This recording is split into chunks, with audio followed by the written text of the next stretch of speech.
This is Matt Hurt at Obsessive Viewer on Twitter.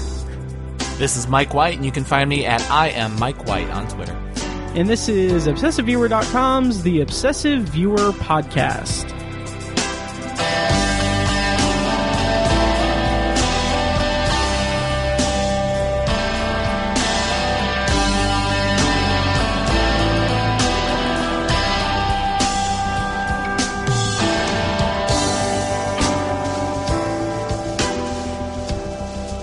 And welcome to The Obsessive Viewer. We're a movie and TV podcast that covers a specific topic, be it genre, trope, movie, or show each episode. You can find more of our work at ObsessiveViewer.com, more of our podcasts at ObsessiveViewer.com/podcasts, and you can also like us on Facebook and join the Facebook group at Facebook.com/TheObsessiveViewer.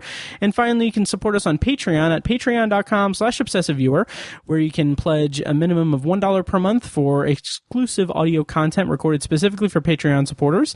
And at $5, you can get exclusive commentary tracks, and at the $10 level, you'll get early access to audio like that just massive screw up of audio that I just delivered to you. I'm one of your aforementioned hosts. Oh my God, Matt Hurt, and with me today is recurring co-host Michael White. Yeah, I'm back. Yeah! The man behind the mask. You're back for a very special episode that this might end up actually being a bonus episode. Oh, okay. Why bonus? Yeah. Because I have a recording scheduled tomorrow with Ben that I need to get that recorded and released immediately because it's about Heartland, and Heartland was like 4 years ago at this point. So will this one come out on my birthday? Will this one come out on Friday? Yes. Oh, yes. So, yeah. This is a special episode. It is a very special episode. So not only is it being released on Friday the 13th, it's being released on Friday the 13th, which is the day of your birth. It is also my birthday and my mother's birthday. Is it really? No, not the day she was born, but she gave birth that day to me. Oh! I just said I've had a new, it's kind of like a joke. It's a stupid joke. It's kind of a dad joke, but like I do with my students is like, my mom did more work than I did, so really we should celebrate her. We should celebrate moms on our birthday. I kind of love that. It was their birthing day. Oh, that is awesome. It is, yeah. So it's my birthday today. If you're listening to this today on Friday the 13th. It's also my birthday. We only got 2 this year. We had one in March, and shit got real creepy after March 13th. Yep. And then here we are in November, recording this a couple days before my birthday. My 34th. Yes. And I'm a big fan of my birthday. Mm-hmm. But I'm also a big fan of the day, Friday the 13th. Mm-hmm. Not only because of the movies we're going to be talking about today, but because I feel like I get a little special birthday every few years. Yeah. Okay. Huh. Like, everybody has birthdays, but I get a Friday the 13th every now and then. I had one 5 years ago. My next one's not for 6 years, and then after that, it's 11 years. Oh, God. So I could die before I get a new one of these. Oh, wow. Yeah, wow, that is pretty special. I was going to say, it's kind of interesting how the 2 Friday the 13ths this year bookend each other in unique ways, because... Yeah. Shutdown and eviction for I mean, if you could chart the mood of the 2 of me on the 2 Friday the 13ths this year, it's pretty extreme, pretty elaborate. Yeah. But you can listen to more of that nonsense and everything over on the Patreon feed. Yeah, we touched on it briefly. Well, briefly, yeah. But speaking of Patreon feeds, before we get too deep into the weeds on this episode, Mike, you and Dustin launched a Patreon page for your band As Good As It Gets. Do you want to talk about that? Yeah, and I would intertwine love to. Thank you so your much. Conversation with the details of the Let me give you some details. Postmodern man. Yeah. Thank you. Those are song titles, by the way, from our album Modern Parlance. Now I'll say goodbye to your to you as you go ahead and do this. There it is. Okay. Look at you. I swear, I'm done. Go ahead, sorry. Yeah. Are you going to let me do this or? Yes. Yeah. So thank you for that lead in. My bandmate, Dustin and I, we started a Patreon, launched our first Patreon. We're kind of calling it our fan club, the As Good As It Gets fan club and super fan club. So it's pretty simple. We just have 2 tiers. One is the $1 tier where you get a newsletter every month. And it's basically your way to say, hey, I listen to your music. Here's a little bit of money every now and then. And we appreciate that so much. The $3 level is kind of the real thing. That's the super fan level. And that gives you one exclusive acoustic bonus song recorded new for the Patreon once a month. And so, like, we take some old songs of ours that were generally full band songs, and we kind of rework them into acoustic songs. And I'm pretty excited. We did one of our songs from when we were in a band called Thank You Jade called He's Keith Lipke and You're Not. And then we just, a couple weeks ago, or maybe a week ago, released another song called Goodbye, which I wrote in like 2002, and I kind of re-upped it. So, I actually messaged Matt that song and said, we just started this Patreon page, so we don't have a whole lot of patrons yet. And I was kind of like, man, I hate that I'm wasting this song on just a couple of patrons so early on. So I actually let Matt hear the song. But it's out, and the only way to hear it is to be friends with me for about 15 years, and then or sign up for a Patreon. And I'd really appreciate it if you did. Yeah, and to your point about having just a couple of people on Patreon and everything, like, as that number grows, like, the people that are listening to this that will be like, oh, I'm going to check out Mike's Patreon, it's like they will have a backlog of stuff to go through. So, right, yes. Yeah. So, already, you do one for $3 and it gives you access to the old songs. So you can get in there right away and get those songs. Yep. For sure. Awesome. And I heavily endorse the musical stylings of you and Dustin. And I'm a huge fan, and I'm super excited for this endeavor that you are embarking upon. Thank you. Yeah. Thank you. Oh, yeah. So yeah, that's at patreon.com/asgoodasitgets. And go check that out. Okay, so... All right, we've teased it long enough. We have. We've teased it long enough. So, Trump lost... I'm kidding. Oh, no. What are we talking about today, Maddie? I have been asking for this episode since we started the podcast. Yes, and here's the thing. So, we're talking about the Friday the 13th franchise in honor of Scream Factory's just bonkers stacked set of the entire franchise. Huh? Yeah. Is it immaculate? Yeah. This box set? I mean, it's sterling. It is amazing. Just the artwork alone is like beautiful. And it's funny, like this, okay, so this big box set came out in September or October? Yeah, September. Yep, it was September. And it's from Scream Factory. Yes, I got mine too. It's from Scream Factory, and so they had put out. I mean, they put out a lot of stuff and everything, but 6 or 7 years ago, they put out the Halloween box set, which we covered the franchise proper back in 2014.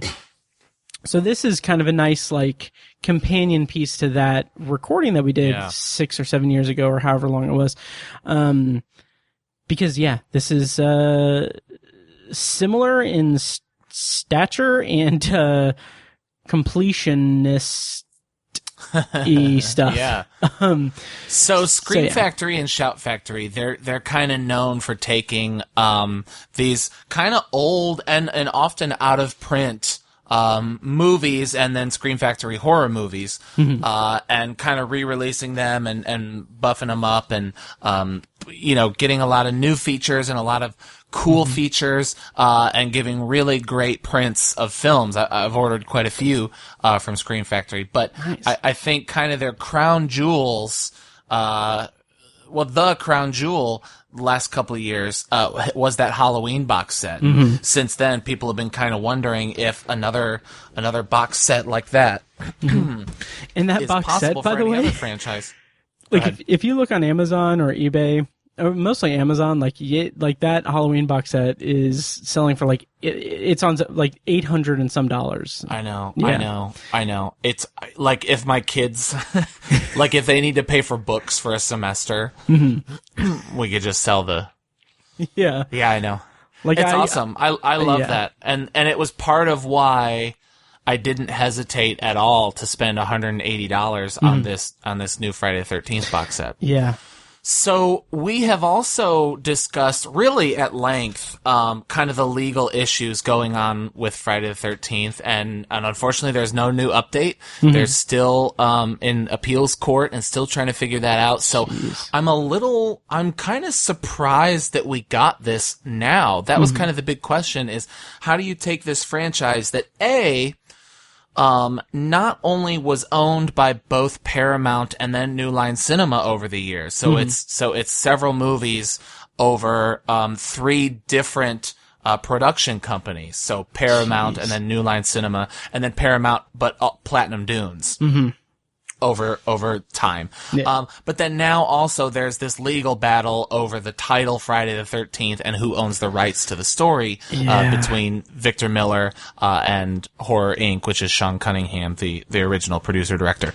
So to get this box set, as amazing as it is, again, in the midst of the legal stuff, it feels like a horror film fan's dream. It's awesome. Oh yeah. Like I came around to buying the box set.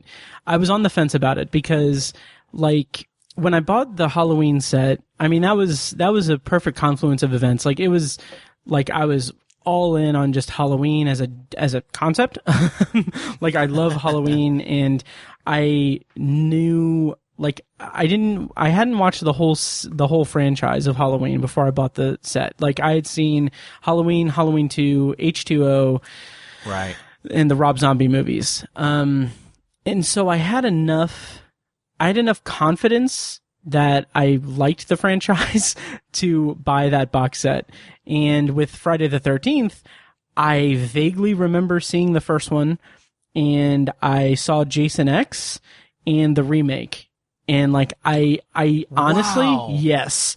And I did not have like any strong opinions about them, like in my memory, like before I bought this set. Yeah. I was just like, sure. I know Mike is a huge fan. I didn't have that kind of, I wouldn't even say affinity for it, because it was like I didn't necessarily have an opinion about it. So I bought the box set kind of for 2 reasons. One, because you're a huge fan of Friday the 13th and I trust your judgment. And 2, Scream Factory bought a lot of goodwill with me with that Halloween set. So, and I'm a sucker for a big box set like that. So, for sure. Yeah. For sure. And wow, I didn't know. Yeah. I mean, I guess I did know that, but man, you really took a leap of faith with this box set. I did. In their favor, it's a gorgeous box set. It's a collector's item, and if you don't like it, save it for several years and you can sell it for $800. Right. I toyed with the idea. I thought about like, if I have like an extra like $150 laying around at some point, maybe I'll buy like another copy and just kind of buy like one save and flip it. Yeah. Yeah. Yeah. But yeah, like it was a big leap of faith. And to be completely honest with you, like a day or 2 before it arrived, I thought like, I'm just gonna cancel it. I'm gonna. Oh no, really? Yeah, Wow. I really thought about it because I was like, because like I kept making like excuses for myself, like I don't have enough time, like I'm gonna want to dive into the full set and everything, but I've got all this other stuff going on and everything. And then I was like, no, I'm gonna do it. I'm gonna do it because it looks cool, and I'm working from home a considerable amount of time now, so I'll have time to watch them. So yeah, so it was a gamble, and it paid off because I was extremely impressed. It's one of those, and we won't get into it, and I won't get into it here, but as like a little teaser, like these movies, I can't articulate why. Like, I don't know if there is a cohesive reason why, but for some reason, watching these movies at this time, in this format, in this way, with this collection, just scratched an itch that I did not know I had. Like, at all. I'm so glad to hear that. Yeah, it was like, because they're fun. Frankly, they're pretty, what's the word I'm looking for? I don't want to come across, like, this is going to have a negative connotation, but I don't intend it to be. No, that's like, okay. We don't, You don't have to mince words or be careful. I know what these movies are. I just want to be careful because they're low. I don't know. Like they're low commitments. Like yeah. Okay. Yeah. It is something that's by the third or fourth one I was watching. I was like, this. Like I know exactly what these movies are now. Like I know that they're pure like slasher films, and. Mm-hmm. They're delivering what I want out of a slasher like series without bogging it down with, at least for the most part, without bogging it down with like exposition and story and mythology and lore and everything. It's like Jason is a dude in a hockey mask killing horny teenagers. That's it. Yeah. And it's, you and I kind of texted each other about this, mm-hmm. Kind of as you were going through your journey through the box set. And I think we kind of both agree the popularity of it is kind of a surprise, and it's also confusing. And as much as I have read about Friday the 13th, and I feel like I've read everything I've ever heard of about mm-hmm. Friday the 13th, I can't find a good... Like, I would love an academic paper about what was it about the cultural zeitgeist? Like, what hole did it fill? And how did they keep...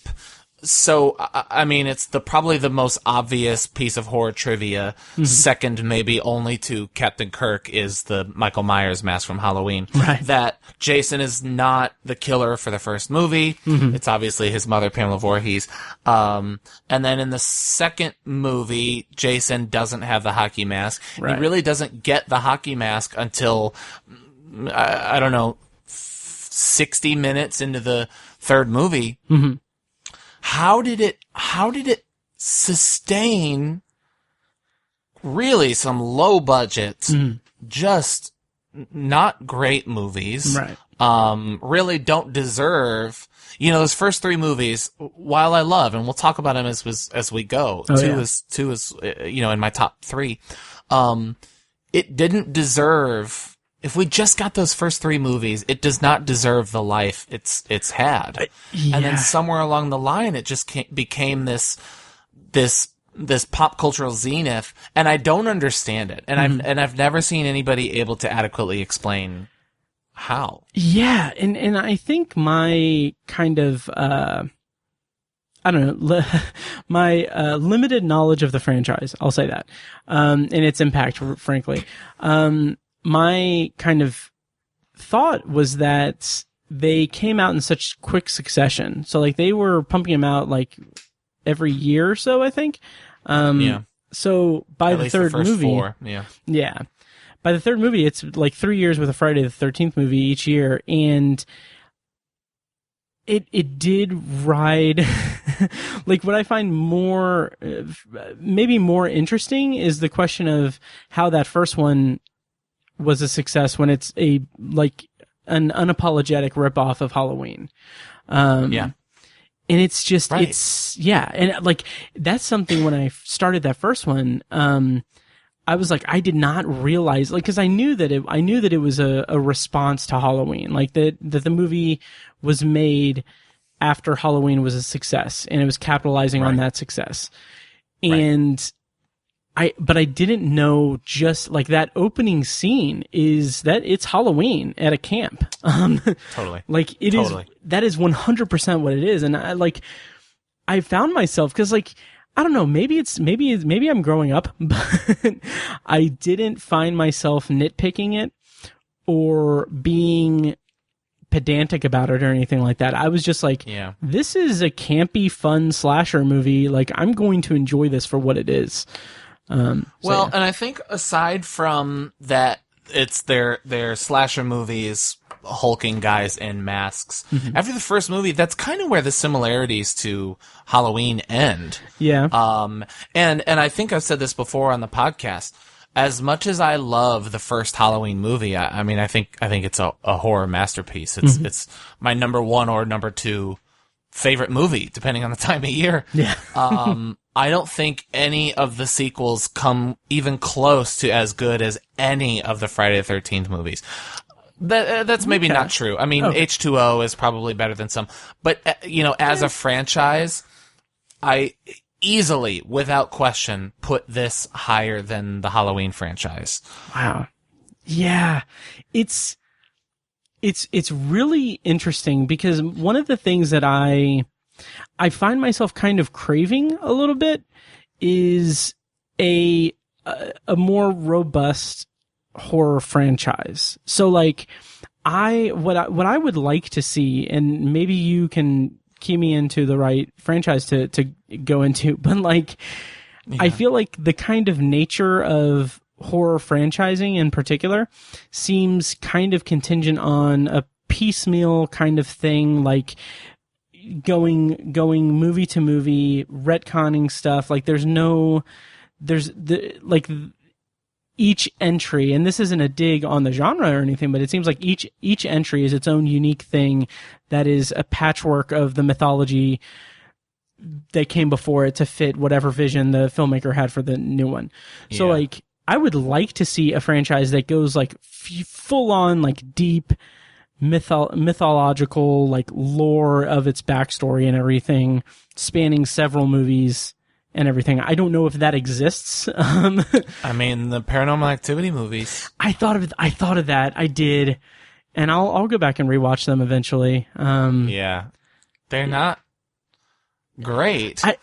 I agree with you, and I think that the obviously the high watermark is what the Marvel Cinematic Universe can do with long form storytelling in movies, and that's such a beacon. Right, that's so far off in the distance. Yeah. But then when you get movies like Paranormal Activity, they just drop the ball after a while. Yeah. What I kind of want, I feel like we're jumping to the end of what we want for Friday the 13th here.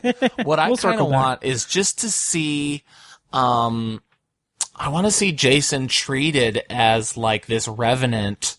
Who is like when Friday the 13th is at its best, it's when they play with him as a campfire legend. Yes. Right? And he comes back, and then I don't hate, but when you talk about the formula, like the formula of having to figure out how to kill Jason at the end of every movie, that can go away. We don't need that. Nobody needs that. Yeah. And so I think I recommended to you really have to read Nick Antosca's Friday the 13th 3D script. Okay. And that's really hard to get people to like read a film script. I don't know why anybody would want to do that. But like if you've gone through this box set, and you just want a little bit more, and you want to see like how this could be done really well in a new way, it's one of the best things. I would love that movie. Nice. I'll pick your brain about that when we get to that movie, but I'm curious. But yeah, so overall I really enjoyed the box set. Good. Yeah, even the lower entries that because I was like dreading getting into like Jason X, and even to an extent, I wasn't looking forward to like Jason Goes to Hell or Manhattan, but I found enjoyment in those in a surprising way. So we'll talk about that more. There's enough charm. They're better than The Curse of Michael Myers. Yeah. Or Halloween 5. I mean, and I think that's that's why I kind of feel like it's a weird double-edged sword, or double-edged machete, if you will. Machete. But right. like what I like about those Halloween sequels. Granted, it's been a while since I've seen like 5 and 6. But I appreciate what they attempted to do with like the lore and the backstory. Like I think that was on paper an interesting wrinkle to put into the Michael Myers like journey or whatever, but just executed just horrifically bad. Right. Yeah, and whereas Friday the 13th, we don't really get that except for a little bit in one of the movies, and that's it. And I just really appreciate it for that. Yeah. So we're going to do this kind of crash course style, which is funny because I've wanted to do this for a long time. And I have also listened to, like I said, just about every Friday the 13th podcast I can find. And there are some podcasts that are strictly dedicated to Friday the 13th episodes. There's In Voorhees We Trust with Gorley and Rust, which did an episode per movie. There's guys called the Pod and the Pendulum. I listen to theirs. There's another one I listen to, and I can't remember the name. Shout out to them. Sorry about that. And I listened to Now Playing. The kind of their first retrospective was the Friday the 13th retrospective. And so I mean I would love to do a single episode on every film, but obviously that's not feasible. So we're gonna try to do our best. But like I said, I'm pretty excited to try my hand at something I've a form of media I've consumed several times. Yeah. Yeah, would you say that these movies... This might be a loaded question, because I know that, like, one year on the Year in Review episode, we talked about, counting movies that we watch in the background and stuff, and, like, you had said, like, oh, you watched one of the Friday the 13th movies on, like, a loop in your free periods at work and stuff. Yeah. And you didn't count that because it wasn't the full attention or whatever. But what I'm getting at is, would you say... Are these movies... Where would these movies land on a list of like the most watched movies of Mike White? The part 4, not really titled part 4, but the final chapter. It's hard to say because obviously pre-2008. Which I mentioned on this podcast several times before, is when I started keeping track of my movie list. Like, before 2008, my number one is probably Happy Gilmore, and it's probably still Happy Gilmore. Okay. Just, the age I was when you watch movies constantly. Right. But since then, and to your question, when I work on my yearbook, I'm the yearbook advisor at school, and so mine are the last eyes that see the pages before we submit them. So, like, as I'm submitting them, I always put a Friday the 13th. It's kind of my annual tradition to have one on. So, I've been doing yearbook for 7 years. Geez, 7 years. And so, wow. And so I've probably watched, I'll probably watch part 4 twice, times 7. Plus the 2 or 3 times I've just sat down to watch it. So, I mean, part 4 is certainly in my top 5 movies ever watched. I don't know if it's number 1. I hate to like give the crown to Happy Gilmore, but I can't imagine I've watched anything more than I used to watch Happy Gilmore when I was in 5th grade. You know what I mean? Oh yeah. In a very weird way, I'm kind of the same way with Saving Private Ryan when I was in junior high. Like there were weeks where like I watched that every single day after work. Every day after school. Yeah. Every day after school. Yep. Yep. That's right. Me too. Happy Gilmore every single day. Yep. Now, if you look at my letterbox, number one is Halloween, because I always give that the attention. I watch it just about every year on Halloween, and I keep track of that. But yeah, I got to the point where I was like, I'm not actually watching Friday the 13th because I'm submitting yearbook pages, so I kind of stopped counting those. But yeah, I mean, when I'm submitting yearbook pages, I probably watch 8 of them. Okay. And maybe a couple of them twice. Wow. Huh. Yeah. They're just on. Yeah. While I'm working. It's white noise. It's white noise. And I'll dance around. I'll be like, somebody mentioned part 5 on my Twitter, so I'll start with part 5. You might say it's Mike White noise. Hey now. Look at that. I'm looking at your stats on Letterboxd, by the way. Sure. Yeah, all-time stats. Which, by the way, interesting. We have made it clear that there is no contest this year. I agree. There is no contest. There's no contest. But I would say I'm winning a lot right now. I've won this a lot. If you stop the count now. Yes. I think we're tied, actually. Unless you watched something today. You what? Did you watch something today or yesterday? Yesterday I watched Seven Samurai. Okay, so you're ahead of me by 1. 1, yeah. So, but we've got to keep in mind, and I'm so sorry for this. It's not a contest. It's not a contest, and we need to keep in mind that we're only counting the legal movies we're That's right. Like the legal movie diary entries. That's right. Yeah. Anyway, what are you looking at? Just Letterboxd. I'm closing it out now. No, I know, but like I said, you won't see evidence of that on Letterboxd because I stopped keeping track after a while. Yeah. Final Chapter for you is like your 5th most watched one logged. Of all time. Okay, yeah. That feels about right. Mm-hmm. Yep. So then certainly, actually, since 2008, it's the movie that's been on in my house more than any other movie, for sure. Would you say that this is your one desert island movie? Oh. No, it's still Back to the Future. Okay, yeah. I can't argue with that. Yeah. It's got to be Back to the Future. Mm-hmm. But it is. I thought about what kind of these questions you would ask me today, like to suss out my fandom and kind of get a gauge for it, I guess.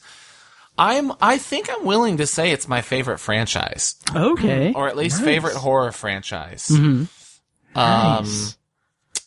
I don't know. I give a lot of props to the Dark Knight trilogy, but have you finished your rewatch of that, by the way, or are you still in progress? No, I just did Batman Begins last week. I'm gonna do the Dark Knight tomorrow. Gotcha. Okay.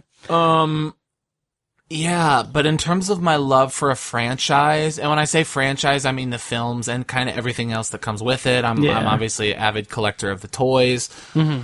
Oh, comic books, books, video games. It's one of my favorite. It's probably my favorite property. I love it. I'm staring at like posters of it in my room right now. Action figures. I have, I've met 3 or 4 of the guys who've played Jason. Like right here above my office is a Part 8 mini poster signed by Kane Hodder, and over there I got another publicity still, or maybe it's like a screen grab of CJ Graham, who played in Part 6. I met him, talked to him about having kids, and he did a little video for my kid. God, that's awesome. Like if behind me up here is all of the NECA action figures. When we started this episode, I had my Friday the 13th Part 4 mask. Mm-hmm. I have Not actually, interestingly enough. I don't have the whole series on VHS, but I have about 5 of them. And I have them all on Blu-ray, multiple copies of a few of them, depending on the type of Blu-ray or, not Blu-ray, DVD. Excuse me. The type of DVD that's released. Yeah, my fandom, I mean, I'm a collector of all things as is, but, Friday the 13th is kind of one of those properties that I won't skip if it's there. I'm a sucker for it.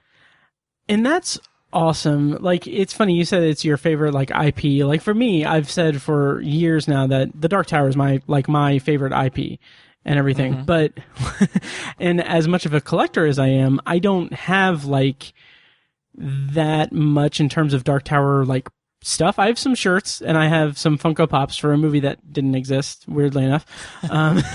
And that's about it.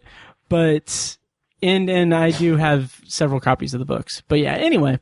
Also, that is not as culturally relevant as, or maybe Spider-Man. I love Spider-Man a lot too. Nice. Just kind of a flash question. So like comic books, like Friday the 13th comic books. I know that there's a decent amount of like special crossover stuff, like Jason versus the Ninja Turtles and stuff like that, right? Yeah. I don't know if I've ever seen Jason versus the Ninja Turtles, but there is a Freddy, there are 2 Freddy versus Jason comic book, Freddy versus Jason versus Ash comic book series. Oh, nice. Okay. So what is in comic book, like the comic book realm, what's your favorite variation of Jason in comic book form? They did some Jason X comics that were kind of cool and gory. I'll say none of them are that great. Okay. Horror comics are kind of difficult to pull off. Yeah. I feel like that might get me excommunicated from either the horror or the comic community, but right. Horror comics are kind of rare. I do like the Freddy versus Jason versus Ash. Okay. But they're just okay. They're just okay. And this is going to be a totally baiting question. But if it's your favorite like franchise and everything, I would have thought it would have been Star Wars. Of the, in terms of your favorite IP and everything. Matt, I've told you. I've told you. I don't know if I've told our podcast listeners. I'm hurt. I am hurt. Yeah. I'm hurt by Star Wars. Yeah. That makes me sound like such a big baby, and I do apologize, and whatever. They're movies, and, but, I mean, in my life, it was Star Wars for a long time, but it has just not been handled with care, really, in the last 5 years, and well, you could argue all the way back to 2005. Yeah. At least not in a way that I am interested in. Yeah. Well, the kind of the kind of sidetrack that I'm guiding us down to is just a quick, like, brief, like, weird thing. But just for shits and giggles, I threw on The Mandalorian, and I know that you haven't watched The Mandalorian, and they just I have. I watched the first season. Yeah. Oh, the first season entirely. Oh, okay. Gotcha. Okay. I think I can't even remember if I finished it. I got like 5 episodes in. And then it's funny because like I think the 4th or 5th episode is where he's defending the village. And like that was just incredible to me because one of my and 15-year-old film snob Matt's favorite movies is Seven Samurai.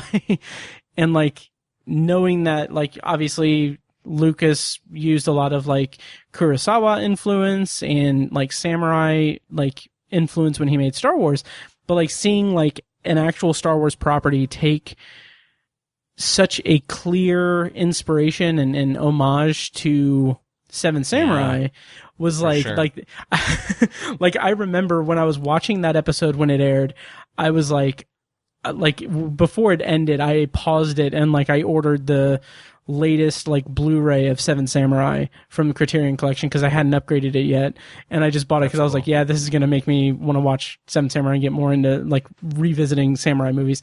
But anyway, I had heard like whispers about how the season premiere of Mandalorian has some surprise or whatever in it, and I was like, as much as I don't have a connection with the franchise, with Star Wars itself, I don't really want to get spoiled on it. So I wanted to go back and watch the show.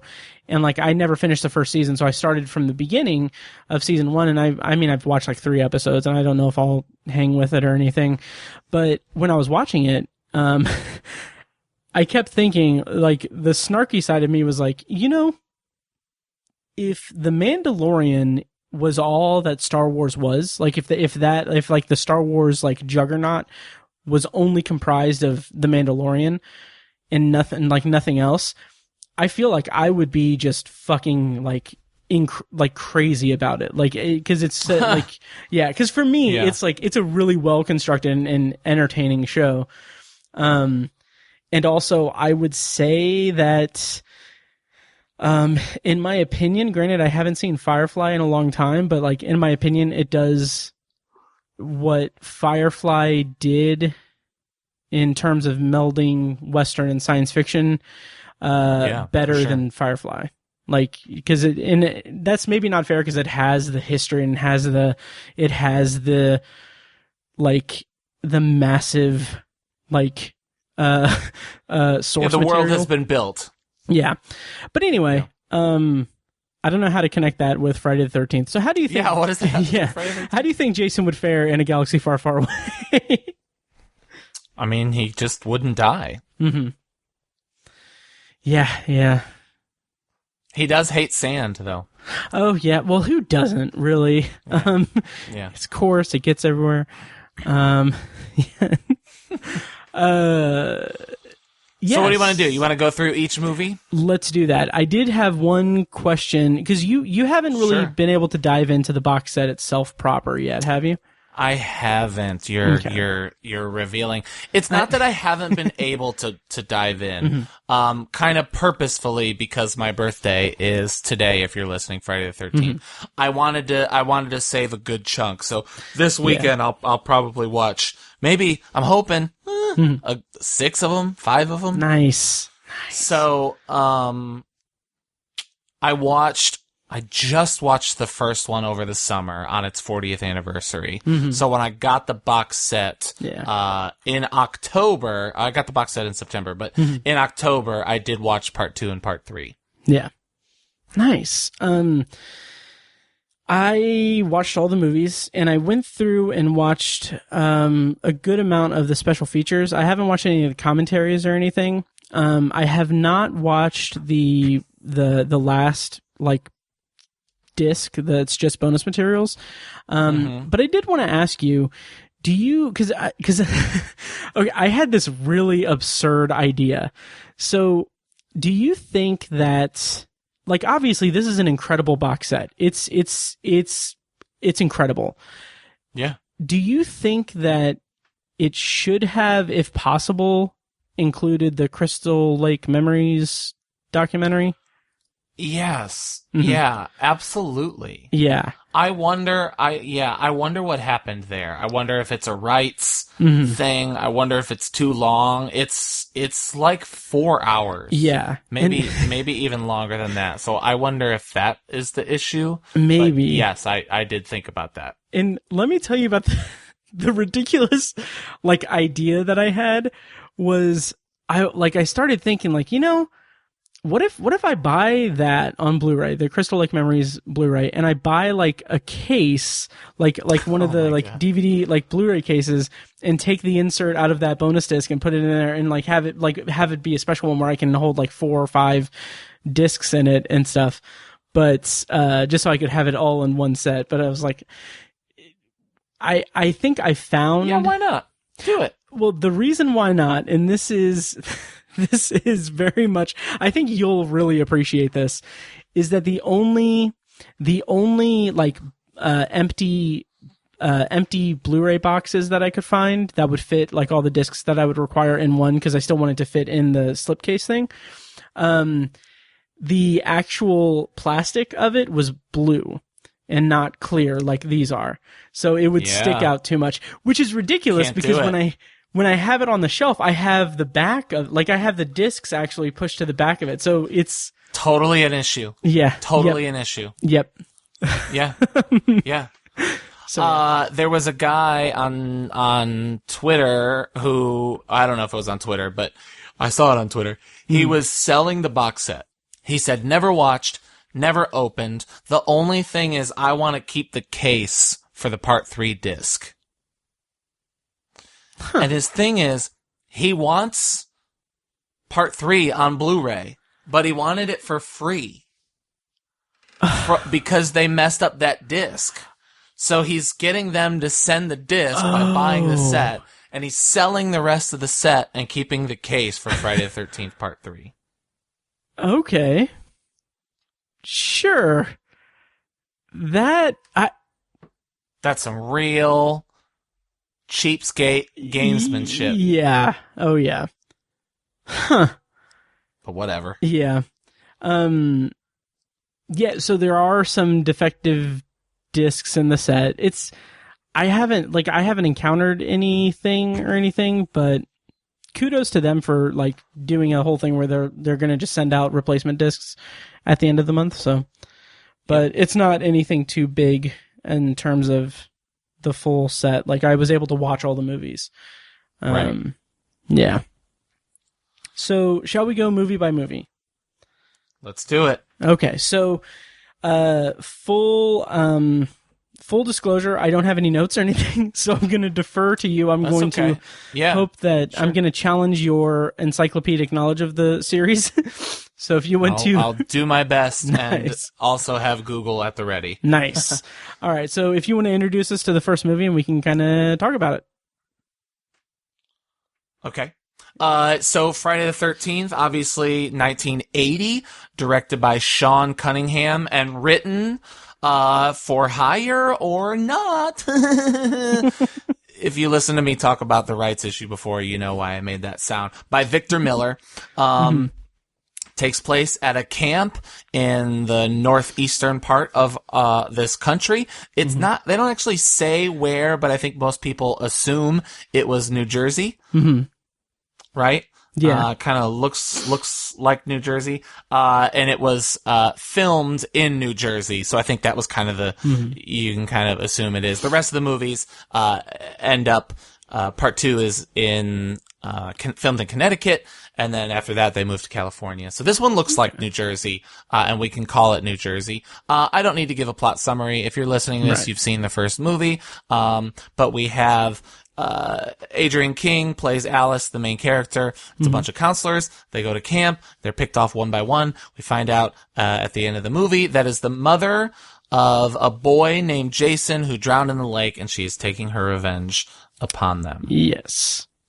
To kind of go back to what Matt kind of alluded to earlier, it's a direct and Sean Cunningham has not been secretive about this. This is public knowledge that he ripped off Halloween. In fact, he saw the movie Halloween and took out an ad in the papers for Friday the 13th, the scariest day of the year, the scariest movie you will ever see.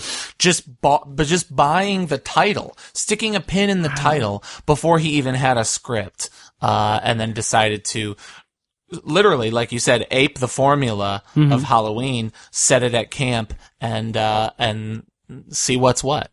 Yeah. And to great effect too. Like that setting, I think part of what really strikes me about it is that when you have Jason or Mrs. Voorhees killing people at a camp, like there's something about the seclusion of that and the kind of nature surrounding them in isolation that just works for me. And I don't want to jump ahead, but that's something that surprised me. in that same respect, I was surprised at my reaction to Jason Takes Manhattan, which we'll get to.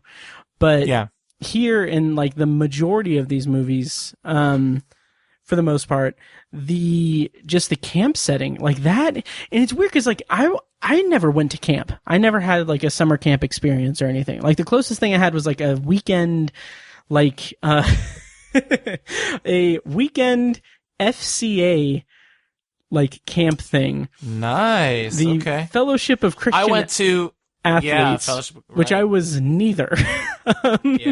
So you weren't into all three. Any of those. Fellowship, not good. Oh yeah. Yeah.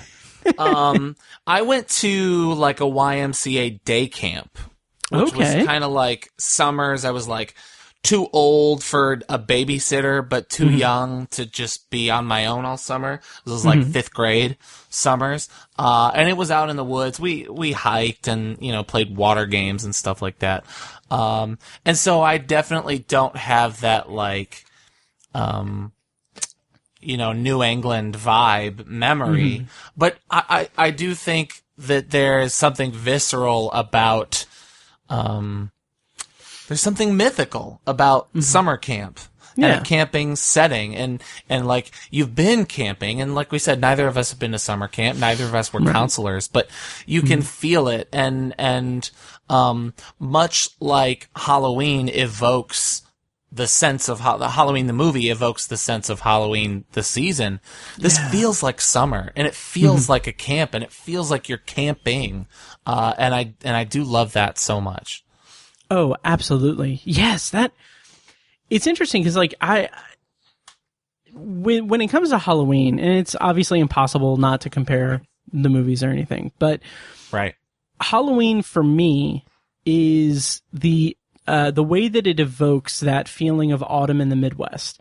That is such a visceral thing for me that it almost overshadows everything else in the movie for me in terms of just the hit of the pleasure center of my brain to like have like that connection, like the is it dopamine? Mm-hmm. Yes. Okay. I wasn't confident of that. So like the delivery of dopamine when I see Halloween and connect it to like the association I have with fall in the Midwest is so strong in that movie. And here, like you hit it on the head. Like it evokes summer and outdoors summer experiences in a way that I don't think it's as visceral as Halloween's depiction of its season and everything. I agree with you. Yeah. I agree with you. But it's still there, and I think, in my opinion, maybe the lack of like heavy drama in the movies, like superfluous character drama and everything is like absent from the majority of these movies. Absolutely. Yeah, and I really latched onto that because it got me really just enjoying the ride, and that's something I just really appreciated about these movies. So yeah. Yeah, and a compliment that you and I like to throw out is that the setting or a city that the movie is in is it almost works as a character in the movie. That I don't think that does not apply here. I'm definitely not gonna say like, oh man, New Jersey just pops in this movie. It's definitely just a canvas, but it's a canvas nonetheless. Yeah. Oh yeah. So the head counselor, or I guess the adult, Steve Christie, played by Peter Brower, like when he's got his shirt off and just like a scarf tied around his neck and he's kind of sweaty, it's like, man, that guy looks like it's summer in 1979. Oh yeah. Doing kind of menial kind of tasks, if I remember correctly. Yes. Just like getting the camp ready. It's like that. Yes. It has such a tactile thing to the effect, to the setting and everything that it just works. Yeah, totally. It's so great. And as the series progresses, like the campfire aspect of it is really good. So I'm sorry, go ahead. Yeah. No, that's okay. I would be remiss if I didn't, I think the two really essential ingredients, or I don't know if they're secret ingredients or real, like if we're looking at what made this movie work, I think it's two things. Number one, I think it's Tom Savini's gore effects. Yes. I mean, splatter films had been around since 1974, popularized in 78 by Halloween, but this was kind of if Psycho was the godfather, the grandfather of slashers, and Halloween was the father of the modern slasher, this was like the cheerleader who made slashers popular. That's undeniable. You know what I mean? Yeah. As a ripoff of Halloween, this popularized the genre. You don't see April Fool's Day. You don't see. Why am I blanking on all the different Terror movies? Train, Prom Night? Yeah, right. Prom Night. Just the various hack and slash movies. You don't see them before this. Yeah. And I don't want to give too much credit. I mean, Sean Cunningham is a hack artist for sure, and he ripped off John Carpenter, whose work I think is true genius. But we don't get those unless we get this one kind of doing it, like kind of stealing the formula first, right? And really doing it with the best gore effects in the game. The other nod, I think, is Harry Manfredini's score. Yeah. Which is truly creepy. This is so dumb, but I did a thing, like I took a stupid Snapchat video of my cat, and I was trying to do the thing or whatever, but I would say kitty, pizza. No. And she just looked at me like I was an idiot. No. So yeah. My God. Stay tuned after the pre-recorded outro for a special clip of that. But it's interesting, the splatter effects and the gore. That is something like, okay, I wouldn't even say it's an elephant in the room or anything, but like between us, like our tastes. By the way, if we gave 10 minutes to every movie, this would be 2 hours starting now. Oh fuck. Yeah. We can work through it. Yeah. Okay. I'm so sorry. I didn't mean to interrupt you. No, you're fine. You're fine. So yours and my tastes in horror have each shifted and changed as we've known each other, in my opinion. Like you are, I'll come out and say it, you are the most knowledgeable person when it comes to horror movies of anyone that I know. Oh, thank you. Yeah. And that's like, and that's amazing. Like I kind of like, I admire you for that. Oh, thanks. Yeah. That's awesome. That makes me feel good.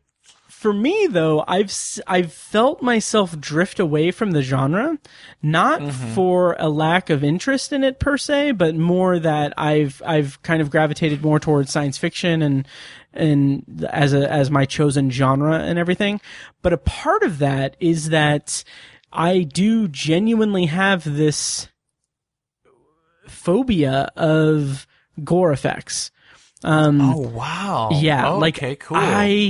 I'm very like, and I've always kind of been like this. I'm very cautious of like seeing something that will gross me out or make me feel like uncomfortable. Like I can't, I have some triggers, like the Achilles tendon in a movie. Well, it makes me just cringe so hard. Anything with teeth, nails. And I have never and will never see any of the Human Centipede movies because just the concept Yeah. So that what I'm getting at with that is that I am inherently hesitant to like dive into the horror genre in a way that is as open and freewheeling as like true fans of the genre are and everything. And so, like, a little piece of me was a little nervous about the gore in these movies, but something about maybe it's dispelling my subconscious reticence and everything, because like I had no problem with any of the gore in these movies, and I was championing them so much. Like, it was so much fun to watch these kids get just brutally killed. So yeah. Anyway, yeah. Well, we should watch Intruder sometime. That's one of my favorite. Intruder. One of my favorite. I don't know why we should. If you don't like them, maybe we don't have to watch it. But it's probably one of the better, like, all-out gore fests. Okay, and I love it. They take like a ham saw, like you're cutting meat. Okay, or something. like a deli slicer. Deli slicer, table saw kind of deal, and slice a guy's head in half. Okay. It's awesome. Okay. It's really good. I think I could do that. Also, by the way, Scream that Factory is... Blu-ray, by the way. Huh? Scream Factory Blu-ray, by the way. Oh, nice. On that one. Also, Compound Fractures can't do it. Oh yeah. Those are I agree with you. Yeah. Also, it's the reason why I stopped watching the Saw movies at 3. Like, I didn't see the rest of the Saw movies. 3 has the worst. 3 has the worst kills of the whole franchise. The compound fractures on the like twisty machine. Yep. Yeah. Mm-hmm. Yeah, that's brutal. Oh, that's brutal. Yep. And like they do his neck last, so he just is feeling it. Oh. So Friday the 13th Part 2. Do you have any last thoughts on Part 1? No, I just really liked it, and and Kevin Bacon, he's in. Kevin Bacon's death scene. It was interesting because like I said, I hadn't watched that movie in a very long time, and my memory of it was that I remembered is it an arrow going up through his throat? Yeah, he's laying back on the bed, and it comes up through and it comes out. Kind of his lower neck, almost like the top of his chest. Yeah, and for some reason, my memory of it was that it was slow. Like, I don't know why, but I had a memory that it was just very slow. And I was I was kind of shocked when it was rough and very aggressive, like in a good way. I dug it. So, yeah. I like the trivia of Tom Savini was under the bed blowing a tube of blood up into it, trying to get blood to kind of come out, but it didn't come out right away. And so he had to like blow harder, and it like spurted a little more than they thought, which actually like to cooler effect. Okay. That's a cool little like filmmaking, like, oh, that's neat. Nice. The other thing, to my knowledge, this movie establishes the Harbinger of Doom in Crazy Ralph. Ah, nice. You're all doomed. I did not remember or realize. You're going to climb blood, ain't ya? Yeah. I didn't realize how close the Cabin in the Woods movie did that. Like, I didn't know I didn't realize how exact that homage was in that movie. So that was a treat. For sure. Yeah. So Part 2. Tell us about Friday the 13th, Part 2. Well, Part 1 was so successful that while it was in theaters, they decided that they were already going to make a Part 2. So 1981, April 30th. This one was actually filmed in Connecticut. And I think it still has that Eastern New Jersey vibe, that East Coast vibe to it, which I love so much. This one has less like pedigree when it comes to like names we know since then. Tom Savini kind of jumped ship. Right. Sean S. Cunningham actually gave the directorial reins to Steve Miner, who did direct one of our favorites, Halloween H2O, but I think he's best known for Forever Young with Mel Gibson in 1992. So whatever. So Steve Miner is the director, and the movie is 85 minutes? 86 minutes. It's 80, okay, IMDb says 87. But, and it includes like a 10-minute recap of the first movie. That is something that borderline infuriated me as I was going through the shameful. set. Yeah, it's shameful. It's unforgivable. And I would say, like, I can understand it seeing it in a theater a year after the previous one or 2 years after the previous one or whatever. But watching them like 2 a night over the course of a week, I was like, okay, just get to it. I don't care. I just saw this stuff. So yeah, anyway. Yeah. I mean, that's egregious. But then we get to Alice, who was the survivor of the first one. She is quickly, she basically, here's more trivia, had like a stalker incident of her own between, like after the filming of the first one. So she kind of didn't really want to,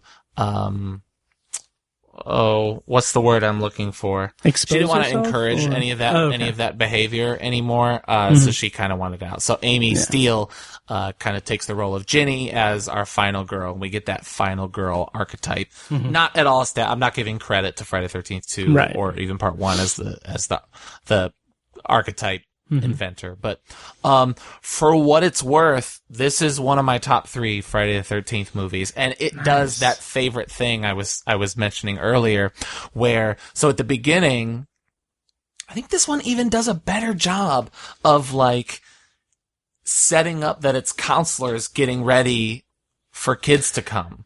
Right. And so he's like, he kind of does like, almost like a Brick Tamlin, like, they can smell the menstruation. Like, he's like the bear, the bears will come, ladies, the bears will come, which is like sexist, of course. Yeah. But anyway, the character Paul is like the head counselor, and these people are here for the summer. They meet Crazy Ralph. Alice kind of shows up late, and she's like, hey, I'm here, but I'm still cool. And he's like, yeah, maybe you can put some of that child psychology degree to work, which she does later on in the movie, of course. And so it establishes that they're counselors, which I love. But man, and then they sit around the campfire. And if these movies are anything, they're campfire stories. And so I never went to summer camp. I went to FCA camp and everything. But I was a huge fan of Are You Afraid of the Dark? And the Midnight Society, of course. And Camp Anawana. Yes. Oh, yeah. Sleepy Shorts. Yeah. So, like, something that I loved tracking when I was going through the set was the evolution of what the Jason story is. Like, the first one is a mother avenging her son's death and punishing counselors because they weren't doing their job and everything. Then this one makes Jason Voorhees a campfire story. And then eventually we get into, like, it dips its toes into the supernatural, into like, Carrie ripoff. Yeah, totally. We'll get there, but yeah. But here, like, I think that this iteration, this version of it, where it's just this campfire story, and the idea that Jason is this harbinger of death for, it's not as deeply defined to its credit, but he's like this executioner of sinful acts. He's an executioner for people that are like these kids who are engaging in sinful acts. And totally. Yeah. And it's, what I really appreciate and loved about it was that it's not like it's a moral thing. It's just like these kids are doing this stuff and they're dying because of it. And it's just the senselessness of it that's just really works well in this context. Yeah. I think, once again, Harry Manfredini does the score, and I think the score really soars above the movie. It's so good and it's so creepy. Yeah. And there's a moment, for what it's worth, where kind of in the climax where Ginny, the main character, is running from Jason. Jason, who has a sack over his head and like overalls, and he doesn't have the mask yet. She kind of like finds Jason's shack and takes a breather in it, and there is no score. The score drops out, so it's silence. But for her panting, and then you see through the window. They don't even do like a diopter. He's like out of frame. He's like out of focus. And you just see this wild man with a hood on tramping through the woods. And would you dare call him a shape? Scary. What's that? Would you dare call him a shape? He's a shape. He's just a shape of evil. He's a shape of evil. The blackest eyes. And you can only see one eye, but it's the blackest eye. Yes. I was there. I was just making sure we got to we found a good place to go. Oh God. That scene, it takes a whole lot, especially out of these movies, which I've seen so many times. Baker's dozens of times. Yeah. I was really struck by the set design of that shack setting. Like, that was just so creepy and unsettling in a way that I wasn't anticipating it to be. Like, I wasn't expecting that. And I really think that in a movie that was already entertaining and like kind of that fun, gory, fun slasher thing, to almost transition into just this really eerie and unsettling kind of setting was just like, it just worked so well for me in my viewing of it. Yeah, those campfire stories. What does it look like? That nightmare that you're talking about. Yeah. And that's what it looks like. And that's kind of awesome. Yep. If we're doing a few bugaboos, probably my biggest bugaboo is the wheelchair bound character. Yeah. There's the scene where he dies. I think his name's Mark. And the camera acts as if he is Jason. The camera acts as if the camera is Jason, right? Okay, yeah. And so it'll go behind Mark, and he's slowly walking in. And then it'll cut to in front of Mark, and there's nobody behind Mark. And then it'll go behind, and it's just like, it shows both sides as if someone is walking behind him, but we can see behind him, and Jason's not there. And then he gets chopped from the front. It's just kind of a poorly edited, poorly constructed scene, but... Yeah, it didn't really register with me, but when I revisit it, I'm sure it'll stick out. Yeah. Yeah. Yep. It's good. I really like it. I think it's a legitimately creepy movie. And like, I kind of weight some of the other movies heavier because the mask, I think, is so iconic. And so it's easy to overlook too. Yeah. But in terms of like filmmaking, it's top 3. It's pretty good. Oh yeah. It's great. I really enjoyed it. And it's one of those, I felt bad because when I watched it, I didn't devote my full attention to it. So it's like one of a couple of the entries that I'm going to have to like prioritize revisiting. But, just the atmosphere and the ambiance was just on point for me. Yeah. Have you played the game? Okay. Yes. So I remember you were really into the game when it came out.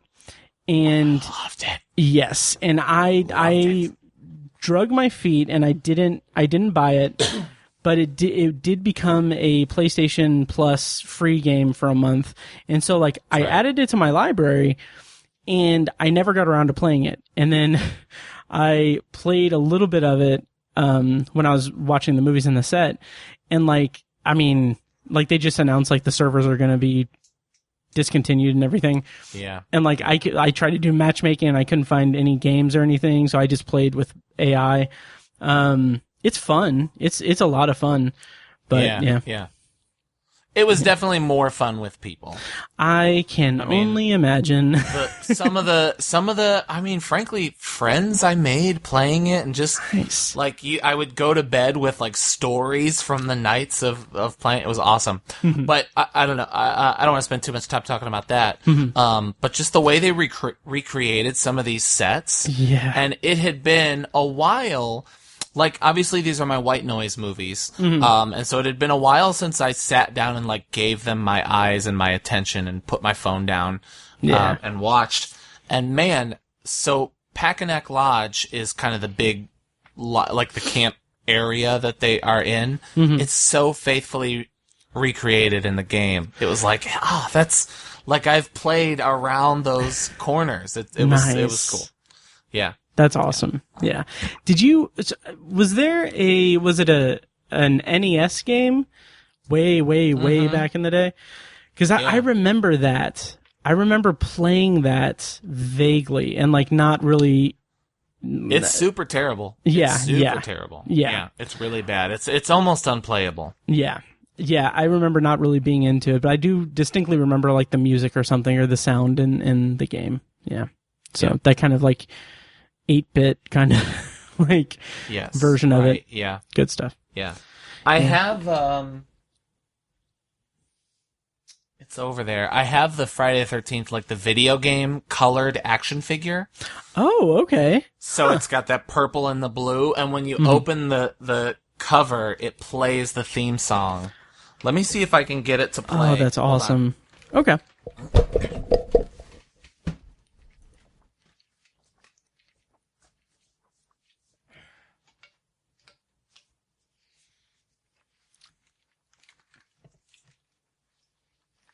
So I'm nervous. I hope it plays. If it doesn't, I'll be a little like the battery ran out. Here we go.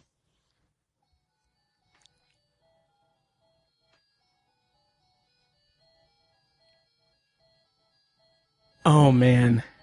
Isn't that cool? That like the nostalgia is like hitting me.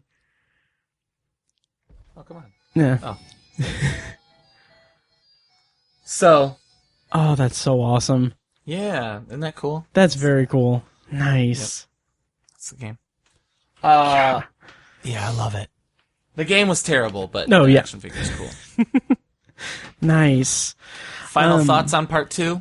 No, I think we pretty much covered it. I really liked it, and I really love the kind of folklore of it. Like, this might be a good time to bring it up in the special features. I know that this documentary thing was done like at some other time. It's not like a new thing for this set, but that the kind of fake documentary about like the lore of Jason Voorhees and like it's so like it's super cheesy. It's really cheesy and over the top and everything, but something about like that type of special feature and that type of kind of fake, like not mockumentary, but just fake documentary thing. When they go all in that way. Yeah. It was so satisfying to me. I got so much enjoyment out of that. That's awesome. Yeah. Yeah, I've yet to watch that, but I will for sure. Nice. So, moving on to Friday the 13th, 3D part 3, 3D. Yeah, part 3. Yeah, not 3, just called part 3, and it's in 3D. Okay. So just if we're being specific here. Right. So I went into this movie thinking like, okay, there are going to be some down entries in this set. They're not going to be there. I mean, I'm anticipating like vehemently not liking certain movies. And I loved part 3. I'm so glad to hear that. A lot of people don't. A lot of people think it's a significant drop off from 2. And so I kind of like had that in my head. And as I was watching it again the other night, I was like, oh, this is, I mean, 2 is better, but yeah, man, it's not that big of a drop off. Part 3 just takes that fun, campy tone and just leans into it with the 3D stuff. Like, I was cackling, not in a derisive way, not like derisively toward it, but I was like cackling, laughing, and had to pause it because there is I think it's like 25 seconds,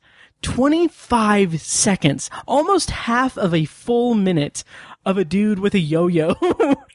Just like doing the yo-yo at the camera just for the 3D effect has no bearing at all to the story. Nothing. No. And it was so fun for me. Because it reminded me of like those. It reminded me of like when like ABC would do a 3D night and if like you bought a TV guide, it came with like red and blue glasses. Excuse me. And so like Tim Allen, Tim the Toolman Taylor would like put a rake through the, you know what I mean? Whoa. Yes. That's the level of quality. That's exactly what it's like. And I adored it. I had so much fun with that. Like, cause I think part of it is that the movie, and I'll give you a chance to properly introduce it, by the way. I just realized. Sure. But the movie, like the franchise up to this point has been, like we've said, a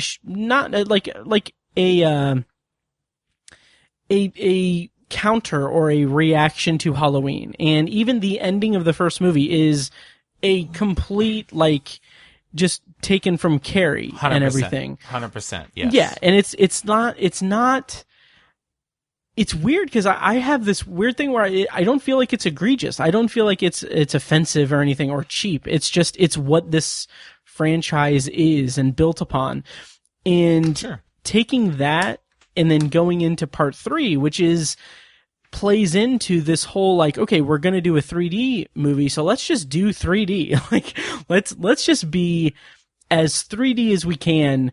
And something about that just works and builds upon the kind of cheesy, what otherwise would have been, like, I don't have an answer for why I didn't just, like, disagree with how, like, the movies are. Like, something about it just works for me. So anyway, do you want to introduce it? I do think it's to the detriment of the film quality of it. It's definitely not as crisp as part 2 looks, which is funny because they moved to Los Angeles. They moved to California to film this one. So the sets are more polished. And the characters are a little more polished, especially when they're on, like, on the streets, like in the neighborhood, when they pick up Chili and what the other stoner's name? Yeah, I can't Chuck, remember. I think. Yeah, Chuck and Chili. Like, that looks like L.A. and it just kind of looks polished. But so anyway, Friday the 13th Part 3, 1982, directed again by Steve Miner. They said, we loved part 2 so much, take it again. And this one, again, we don't know what happened to Ginny from the second movie. Right. So just take her away, and she is a survivor of the of one of the Jason massacres. So this one, the main character is Chris Higgins. And they go to, is it her family's farm, I guess? Something like that. I can't remember. Yeah. Yeah. So this one holds a special place in my heart, excuse me, because it was the first one I saw all the way through. Okay. And I saw it on Halloween when I was a sophomore in high school. We went over to my friend Zach's house, and it was like, there were 4 or 5 of us, and it was like right after school, too early to, I mean, we were too old to be trick-or-treating, but too early to gallivant about town, as youngsters are wont to do. And it was on, and that was kind of a point in my life when I was pretty terrified of horror movies. But they wanted to watch it, and I wanted to watch it, and we laughed and enjoyed, and it was great. I don't know that it necessarily sparked a love of horror yet, but I was definitely interested after that. Like, I remember, when Friday the 13th would be on, marathons later on, I would be like, well, I saw 3. I wonder if I could handle any more. Interesting. Huh. That's interesting, because I had kind of a similar, and this is a tangent, and I'll be very, very brief, I promise, but that's okay. I had a similar experience with Nightmare on Elm Street. There was like a marathon or something, and like the 3rd or 4th one was on. I think it was the 4th one. It was on, and like I just watched it, and like I vividly remember it because one of the kills, Freddy had like a huge like Q-tip that he killed one of the kids with or something. But I just remember like that was like my inroad to, that was like I think that may have been like no, it would have been post Scream for me. Or maybe I don't know, but it was like, I remember like my neighbor, like my mom was telling my neighbor about me watching it, and then he had like a big box set of the movies, and he was like, oh, here, borrow this and stuff, and I never watched it. So, but yeah, anyway, so, part 3 is fun for the 3D. I was so surprised how much I enjoyed that. So one of the, so Jason in that movie is played by Steve Dash. I think he was I think he's the only Jason actor who is no longer with us. Oh, okay. And then so Shelley, iconic for introducing the mask that Jason would pick up and don for the rest of the series. It's played by a guy named Larry Zerner, who has kind of been like the unofficial spokesman for like the legal case of the franchise. Oh, that's interesting. Yeah, he's been kind of funny. He's an entertainment lawyer. Wow. And so he is not involved in the case at all, but he will kind of tweet clarification and do podcasts kind of explaining, that's when I give you my updates, I'm basically just parroting Larry Zerner information. Wow. Huh. So, yeah, kind of cool. Yeah, something about, maybe I might be mixing some characters, because like there's always that goofy character, that kind of prankster character. It's a staple of the franchise. Something about him just it bordered on too over the top in a movie that's already super over the top. I feel like I'll probably get more appreciation out of it when I revisit him. But like in the next or the one after that, there's those two. Were they redneck characters? I don't know. The two like characters that were like all in, just super over the top. They kind of the biker gang. I don't know. It wasn't the biker gang. Or are you talking about the stoners? No, I'm talking about in another movie in like 4 or 5. Oh, okay. We'll get to that. Oh, I see. I see. But so anyway, I enjoyed part 3. Yeah, I compare Shelley to like Franklin from the Texas Chainsaw in 1974. Okay. They're very similar. Just kind of like curly-haired, annoying guys, like unattractive, annoying guys. Yeah. And I don't think Shelley's as annoying as Franklin is. Anyway, I don't love 3 as much as you do. And I think a big thing for me is the characters, like Chris and Rick as the two leads are kind of boring to me. A lot of the side characters don't have interesting stuff going on. But I will tell you, seeing him put on the mask and kind of run around, and like when she gets into the car and he's coming down to chase the car, I get fired up watching that. I was like, that's nice. That's Jason. I remember seeing like the first Spider-Man movie and just being so like feeling overcome by emotion that like Spider-Man is in a movie. Yeah. I can kind of do that when I see Jason early on. Like that's Jason. Nice. In that movie. I don't know, it's a cool feeling. I totally get that. That's awesome. Yeah. Part 4? Yes, part 4, the final chapter. And we're here at the end of the series. We're here at the final chapter. That's so bad. Every podcast ever has made that joke. Oh, have they? Chapter. Yeah.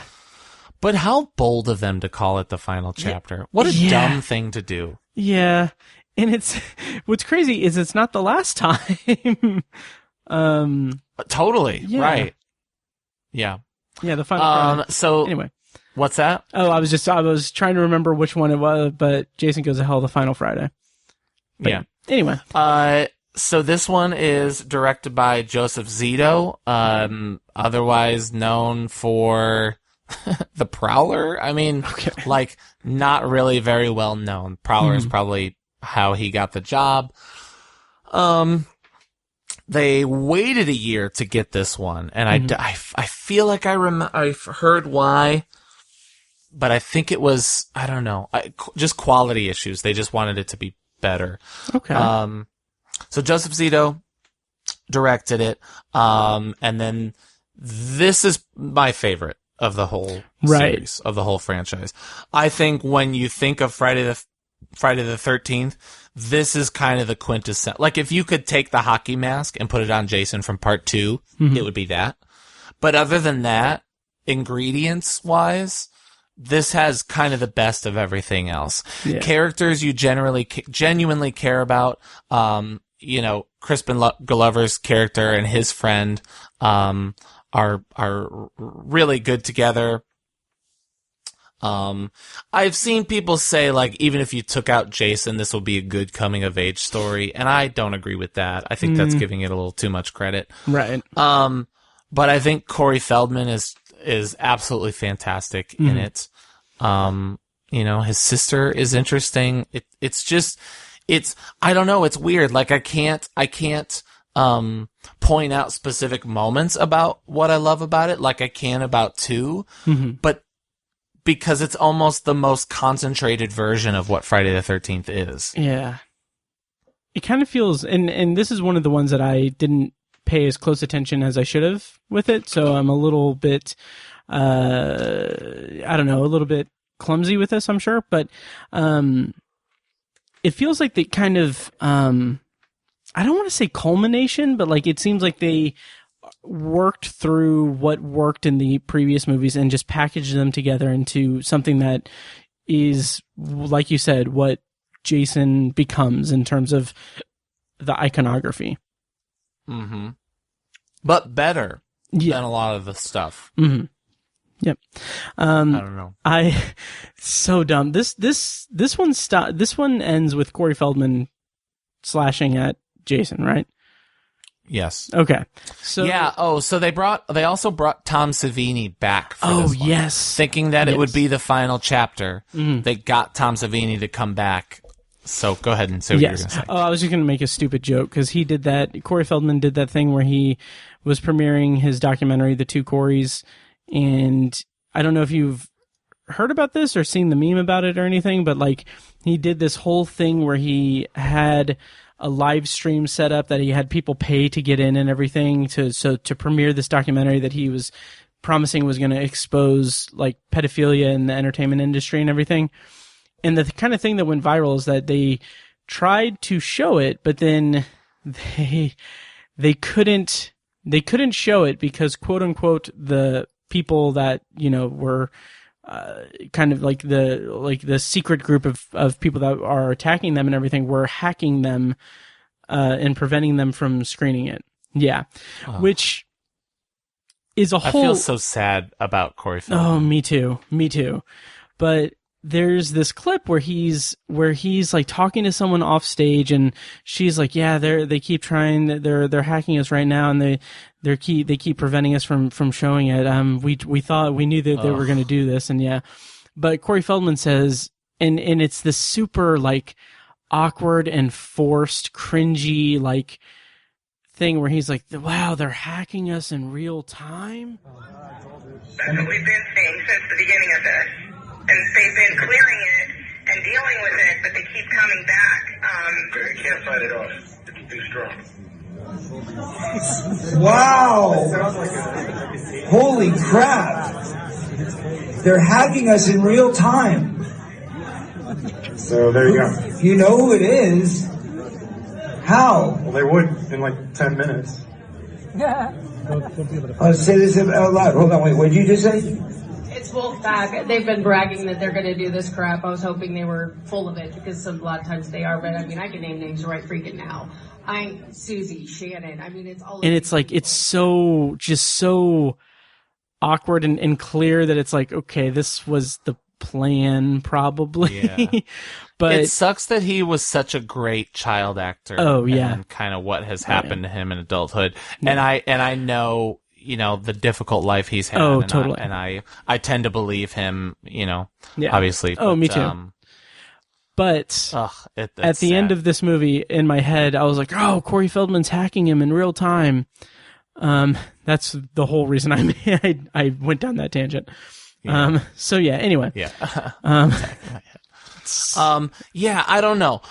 It kind of sucks because we're not that we're running out of time, right. But we're only we're about to be a third of the way through this thing right. where we're trying to get through. So I'm doing a bit of a disservice to my favorite one in the franchise, but I really do. I just love this one so much. This one again gives me that other feeling of when I see Jason. I can go, oh, this is Jason. Another big memory I have from it is AMC Fear Fest when I was in college. Okay. Did I can't remember if it was a commercial for their like 100 Scariest Moments or for a Friday the 13th marathon, but whatever it was, Motion City Soundtrack, they used This Is For Real in the commercial. Really? And so I have this distinct vision of different clips, And then Jason busts through the door, and Motion City Soundtrack is going, I've got emotion dripping out my pores, and he's like busting through the door. And I was like, Wow. I love that song. I love that movie. This is awesome. That's awesome. Yeah. Wow. Check it out. Confirm that it's that song. I know that it's a Motion City Soundtrack song, but it could be, yeah, could be a I'll look different into one. that. That's awesome, because that is right in my Yeah. wheelhouse, obviously. right. Yeah. Funny side note, Motion City Soundtrack, in terms of their merch, they have face masks that say "This is for real," which I thought that's Nice. pretty clever. Nice. That's pretty good. Yeah, so it's one that I'll have to rewatch for sure. Fair enough. Yeah. I do. Should we do part 5? Yes. I have All it ready. right. Yeah. If you want to go ahead and run us through it. Yeah, I would love to. Part 5 is great. Part 5 is... Oh, what is part 5? So, part 4 did so well, they were like, never mind, we goofed. We're gonna keep going, but we're gonna call it A New Beginning. And this is actually the second of the Tommy Jarvis trilogy.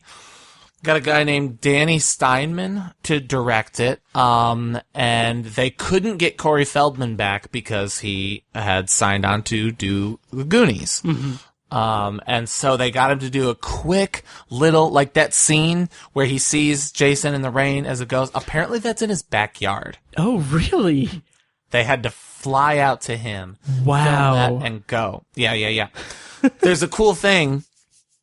So talking about my action figures, my NECA Ultimate Jason action figures, they actually released, so there's the Roy figure from this movie, the main villain from this movie, but they also released Jason from the beginning of this movie, where he's got worms coming out of his hockey mask. Oh, nice. And Okay. they give you a hand that's chopped here to show like the damage from part 4. That excuse me, I know you can't, we're on a video call, Right. between the middle and the ring finger, down to the wrist. That's They give you that awesome. extra hand from there. So that's a special little extra one that I love a lot. Nice. A lot of people hate this one. It's dirty. It's skeevy. It's coked out. Yeah. I don't know. What do you think of it? So, it's kind of a mixed bag for me. I enjoyed it for what I enjoy the rest of the movies for. Just the gore and the slasher aspect of it. That is something like I know what I'm getting into. The kind of surprise element of it, that, I mean, I guess we're spoiling the movies, but to kind of speak in vague terms and everything, the twist of the movie, essentially, was something that was not on my radar. I had no idea that was a thing. And I kind of enjoyed it for that. Really? Did you think it was Jason? Yeah. I just assumed. Yeah. And then at a certain point, I don't remember. Dramatic taken aback. Yeah. that you couldn't hear. Yes. Wow. Yeah, and maybe I just wasn't paying too close attention to the movie to really suss it out, but I apologize. I don't mean to scoff, Oh, but no. I'm like I'm overestimating how much people know about these movies. Oh, I really thought totally. that it was common knowledge. Yeah, it probably is. It's just hasn't been on my radar. And like, there's a point, I don't remember specifically what it is, but at about like probably 2/3 of the way through the movie, I was thinking like, it would be kind of neat if they made a movie where they took an established slasher and made a copycat and didn't reveal it until the end of the movie. What? And then that happened. Listen. I can't stand smugness, and I can't stand when somebody like uses like their information they have about a niche subject to belittle you. Specifically, I'm talking about when I moved to Indiana and knew nothing about trucks and rednecks were like, you don't know about trucks. Oh, yeah. And I'm like, why would I know about trucks? And so just stop me if I'm doing this to you. But I'm surprised. I'm genuinely surprised that you didn't know that part 5 was an imposter Jason. Yeah. That's mind blown. It's one of those things That's where awesome. Ordinarily, I would say, oh, I probably knew about it at some point and then just forgot about it. But I don't even remember forgetting about it.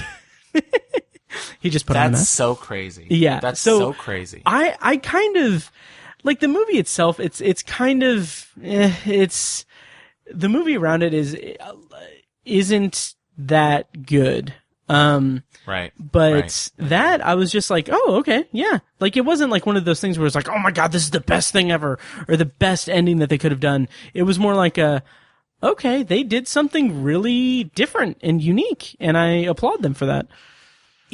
I don't think this is the worst one. This is far from the worst one, and I think it has its charms. Yeah. But this is kind of like the diametric opposite of part 4. Like, if you distilled what's so good about the first 3 and made a concentrated version and you did it well, you get part 4. Yeah. If you do it poorly, you get this movie.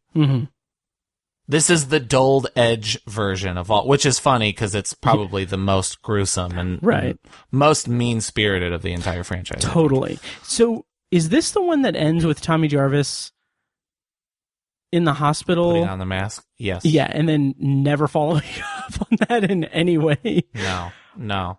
Yeah, that's a mess too. Yeah. I wanted to ask you, is this an example of parallel thinking? Because I don't know where the timing adds up, or if it's a straight up ripoff of Halloween. What was it, 5? I think.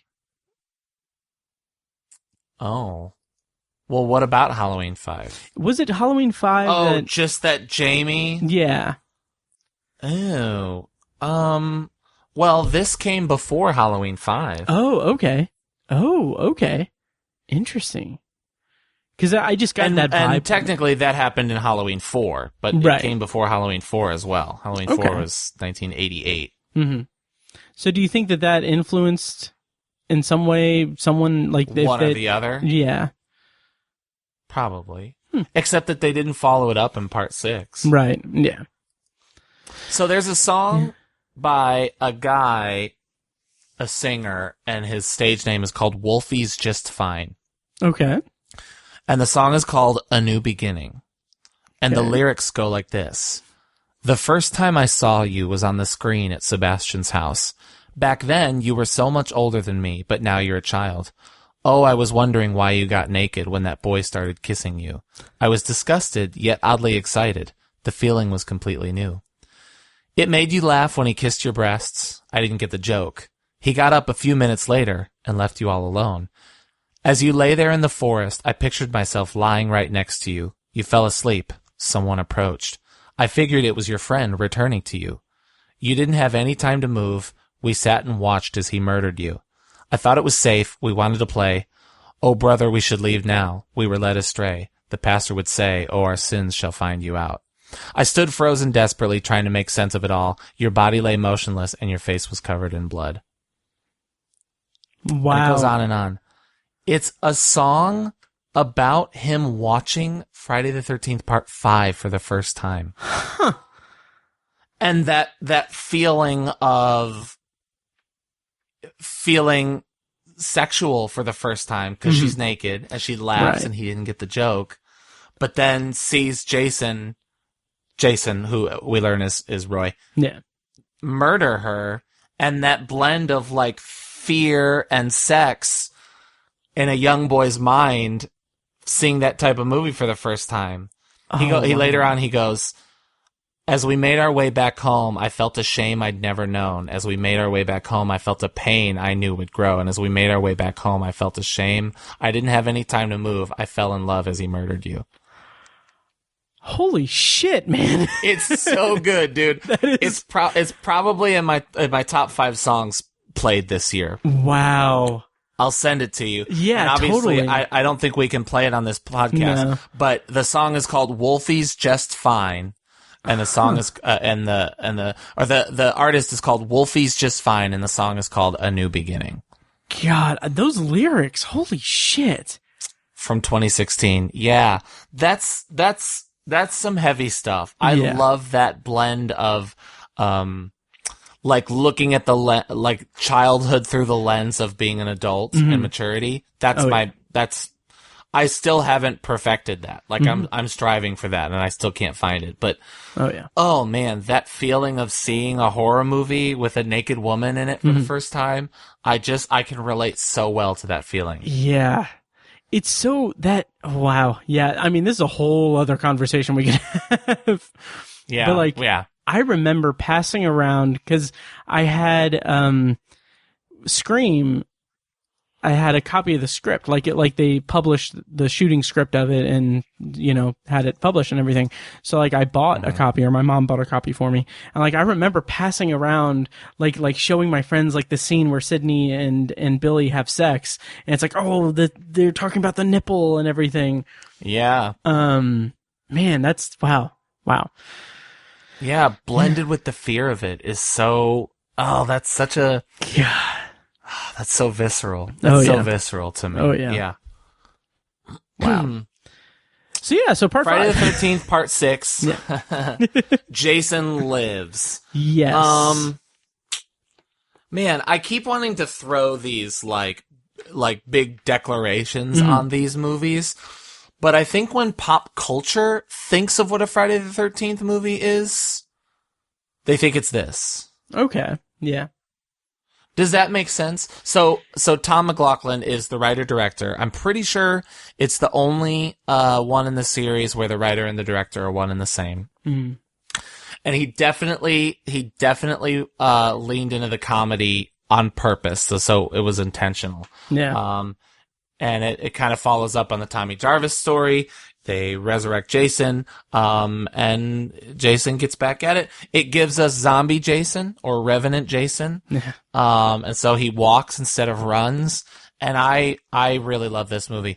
I think just after watching part 2 a couple weeks ago, I think part 2 leapfrogged this one for me. Okay. Which I actually watched this one over the summer before the Blu-ray. That's the thing. Like, before they announced these Blu-rays, I had watched like 4 of them. I watched part 1, I watched part 6, I did watch part 5, and I watched Freddy vs. Jason just this year. Yeah. Yep. Yeah. I last year, I watched the remake to do my my retrospective on it for Bloody Disgusting. So I'll put a link in the show notes. Oh yeah, thank you. Yeah. So like before the Blu-ray collection, I just recently watched a lot of it. Yeah. But whatever. I love them. What do you think of part 6? Man, okay. So Jason Lives, I remember just really, really, really loving this one and having just a freaking blast. Part of that, I think, is wow. Okay, so in my review, I said so far it's my favorite of the series. Would you call it your favorite now? Probably. Yeah, I think so. So like my little snippet is I had so much fun with this. So far, it's my favorite of the series, the most enjoyable and fun cast of characters in the series yet. Tommy's arc over 3 movies is fulfilling here, even if it completely ignores the closing seconds of part 5. The kills are fun, and the focus on more suspense was good. This is a hell of a bounce back after a new beginning. So what I've been doing kind of at my leisure, so not very, I haven't been as diligent as I would like to be, but, I've been reviewing the, Universal Monsters movies. Like I have the box set of that from old, nice. Yeah, from the 30s and 40s. Really fun. Like that, those are really good and awesome. But what it really stood out to me in Jason Lives is how it uses that, like it doesn't take Friday the 13th into Universal Monster territory, but it uses, like, I mean, he's a reanimated corpse. He's Frankenstein's monster. Yeah. Yeah. And I mean, this is definitely the height of the popularity. Mm-hmm. Well, that's hard to say because I think it's one of the least successful of the entire franchise. Oh, it yeah? might be the least successful just in terms of box office. That's a shame. In terms of pop cultural capital, it's probably the biggest. Like I say, I think the lay person, this is the Jason they think of. Mm-hmm. You know what I mean? He's got like a utility belt. Yeah. It's the first time where they kind of like linger on Jason as a universal monster type of thing, right? It kind of eschews the idea of the mythology, but and rather the myth is the films. So the filmmaking is like, look, you guys have loved Jason for so long. Here's a movie for you about how cool Jason is. And so there's that scene where the RV turns over and he's on top of it and it's playing the Alice Cooper song and he's just standing there. It's the first time they linger on Jason. Right? Wow, Where you get what in filmmaking terms they would call a hero shot. So it made, I mean, most people cared about the kills at this point. So again, I don't mean to throw a big phrase on it, but like, this is the one that made Jason the main character. Yeah. I totally get that. Yeah, and it was fun for me. Like, I had a lot of fun with it. Yeah, me too. I think this movie's a blast. It's the one I think you can show, as much as I love part 4, it's the one I think you can show at a party, no context. Yeah, I totally get that. Because it's, like you said, it plays up the iconography of Jason in an interesting way. Like you said, it puts the focus on Jason, not on the kills, not on the characters, not on the setting or anything. It's Jason's show. Yeah. So I totally get that. Best line in the franchise. By the way, it's the only movie with actual kids in it at the camp. Right. Best line when the kid turns to the other kid and he goes, "What did you want to be when you grew up?" Because they're gonna die. Oh yes. Because he thinks they're gonna be stabbed. By Jason. I don't know. I love the idea of him walking around.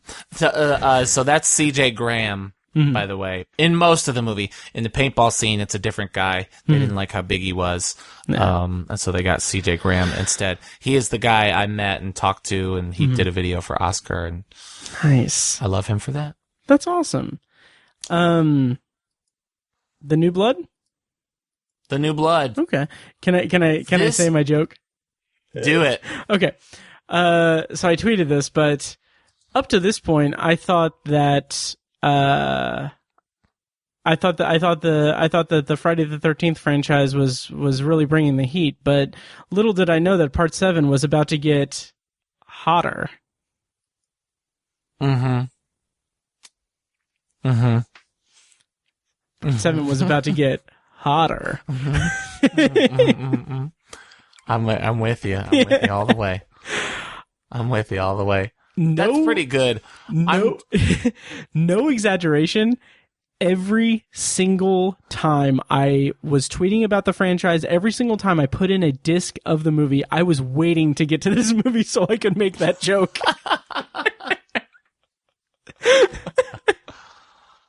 Well, here's where it gets interesting. Because as much as Kane Hodder is the ambassador for the franchise. And that's not just me. That is, they've said that at conventions. And CJ Graham, I spoke to him in person, and I even told him he's my favorite portrayal of Jason. But he was like, well, Kane is the ambassador for the series. He is the ambassador for Jason. And I do love that imposing figure and what he does with the character. Yeah. But hell if he's not in 4 of the worst of the whole franchise. And it's a shame. It's like if you're talking to a lay person, like I think about when if my kids get interested in horror movies and Friday the 13th, and they're like, what do I need to know about this? And I'll feel obligated to tell them about Kane Hodder. Mm-hmm. I don't want them to get excited about these next 4 movies because they're bad. Right. This one is the most egregiously boring of the whole franchise. Yeah. It's not my least favorite, but it's so blunt. I totally agree. And like what I said earlier with when we were talking about part 2 is the evolution of the franchise from being about a mother avenging her son to being a campfire story and just slowly getting to more and more like supernatural stuff. Like Jason Lives, he's a reanimated corpse.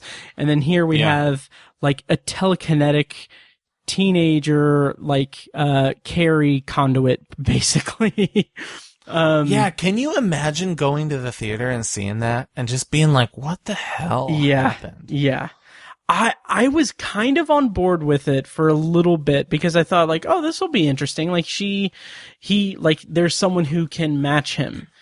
And I kind of struggled with that because I was like, okay, there's someone who can match him, but also that's not why I'm watching these movies. I don't want to see him get have a fight with someone who can match him, save for another villain like Freddy versus Jason. But here it's like, okay, it kind of feels like it went against it went close to too far against the kind of central ethos of the franchise for me. Mm-hmm. I agree. And they bring in this interesting new way to fight Jason, and they beat him by doing the same thing they did in part 6. Yeah. That's so lazy. Mm-hmm. So legend has it that this one was the most harshly edited by the MPAA. Oh, yeah. And that there's, we'll never get an unedited version. If we were going to get a director's cut, it would have been in this box set. Mm-hmm. That film apparently has been destroyed. Jeez. But it's that most heavily edited one. And I wonder if, if some of that gore was added back in, it would have helped the movie's case at all. Because, if we could talk about a few feathers in its cap, it's the most badass look of Jason. It's my favorite. And I think, I keep talking about, man, I don't know why I'm so obsessed with, like, not just the cultural impact, but, like, the cultural journey. Mm-hmm. Right? Well, it's interesting, yeah. I think this is... So I'm showing Matt the box of the parts the video game Jason figure, which is the cover of the NES video game. But the Jason version there is the one from part 7. So for a long time, for most of my life, in fact, when I envisioned Jason, it was this version. Okay. And so this was kind of the popularized image of Jason, I think, for me in the late 80s and in the early 90s growing up. Yeah. And so he's a cool look, and when the mask comes off and you see his face, it's kind of the coolest. But, man, other than that, it's a turd burglar. Yeah. It's a turd Is sandwich. this the one with the... Is it a married couple or a mother and son comic relief characters? There's a scene with her in the kitchen and him like on a four-wheeler. I hated them. Like that comic relief, like it felt more like, it felt like they were trying to go for the silliness of like part 3 or the silliness of some of the more sillier characters, but they just went way too far with it and way too over the top and didn't match just the tonal shift to those characters versus the rest of the movie that, like you said, is pretty dry or pretty, I don't know, kind of dull. It just didn't mesh well with me, like at all. Yeah. I'm with you. Yeah. There's one scene maybe where the character Maddie, and she's just a cannon fodder character. She goes into like the barn or the shed and he's kind of chasing after her. That's one good like stalk scene of the movie that I kind of enjoy. Okay. Also one of the longest continuous burn stunts Oh yeah. in movie history was in that movie. Mm-hmm. Kind of good. Kind of cool. Yeah. So there's that. Part 7, just, if anything, super underwhelming and boring. Yeah. Yeah. So. All right. Get your I Love New York t-shirts ready. Yes. I love long boat rides and 15 minutes in Manhattan. Yeah. You know, I think you and I are on the same page on this one. It doesn't bother me that much. You know, honestly, okay, why don't you go ahead and introduce it and give us a rundown of the, everything, year and all that. So, 1989, Rob Hedden, also written by Rob Hedden. Okay, so I was wrong. Tom McLaughlin is not the only one. So, Rob Hedden or Rob Hedden, I don't really know how to pronounce it. So it was released in 1989, and the intention was always to film more of it in Manhattan. His script had a whole thing in Manhattan, where he would just go to different areas, different boroughs in New York, actually. And then they just said no. Producers just said no, there wasn't any money for it. So most of the city scenes are filmed in Toronto. The rest of it is filmed on a boat, and there was a brief on location scene in Town Square. But other than that, it's not even really New York. And that's a shame, because going into Jason Takes Manhattan, all I thought was, I knew, in terms of, cultural awareness of the movie, I knew, okay, it's mostly him on a boat and a little bit of him in New York. That's what it is. So I was primed for it. I was prepared for that. But I kept thinking, if they had been able to do that, if they were able to have him be literally, in Manhattan the entire time, that would have been so just... Such a sharp turn from what's come before, and having this person who has operated, this entity who's operated in mostly closed off, isolated places, be in Manhattan killing people, that is so appealing to me as an idea. But what we got was, I was surprised that I actually enjoyed it. It's not the best. It's better than 7. Yeah, it's solid. And I think that's because of the boat setting.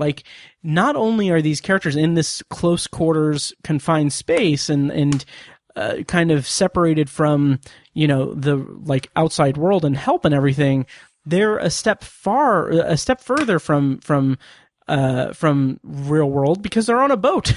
And that just makes it a little bit more tense. And I thought the kills were pretty cool too. Right. I agree. I think the boat is interesting. I even think the characters are interesting enough. And when I think about what setting it in Manhattan really could be, I think of that scene in Halloween 2018 where Michael just kills 4 or 5 people just walking from house to house. Yeah. If you did that kind of thing, but it was set in Manhattan or in a neighborhood, outside of the city, but that he's still in the city, that's what I imagined it could be. Yeah. Where it was just going in and out of areas and city and alleys and murdering people. That would have been so cool. And it's just not that. Yeah. Yeah. But he kicks a boombox. He does. He's also really gooey. He's covered in goo. Oh, yeah. You notice that? How covered in goo he is? I will say... Did you notice on these Blu-rays? Sorry. Oh, what Did you about notice on these Blu-rays, most of them are reversible, double-sided? Yeah, the insert. So not part 7. Part 7 actually just has a picture of Jason on the inside. But and part 8 also has a picture. I guess there was no alternative poster. But part 9, should we go to part 9? I was going to say real quick, I will say that in Jason Takes Manhattan, the boxing kill or the fist fight, and then the fisticuffs. he just punches the guy's head off, and it flies into a dumpster. That was inspired. That was my favorite part of that movie. Yeah. That's funny stuff. But and it's fine. Yeah. Kane Hodder once again doing his thing. Okay, so that brings us, Mike, to the Jason Goes to Hell, the okay. legendary. Yes. Do I need to recount the story?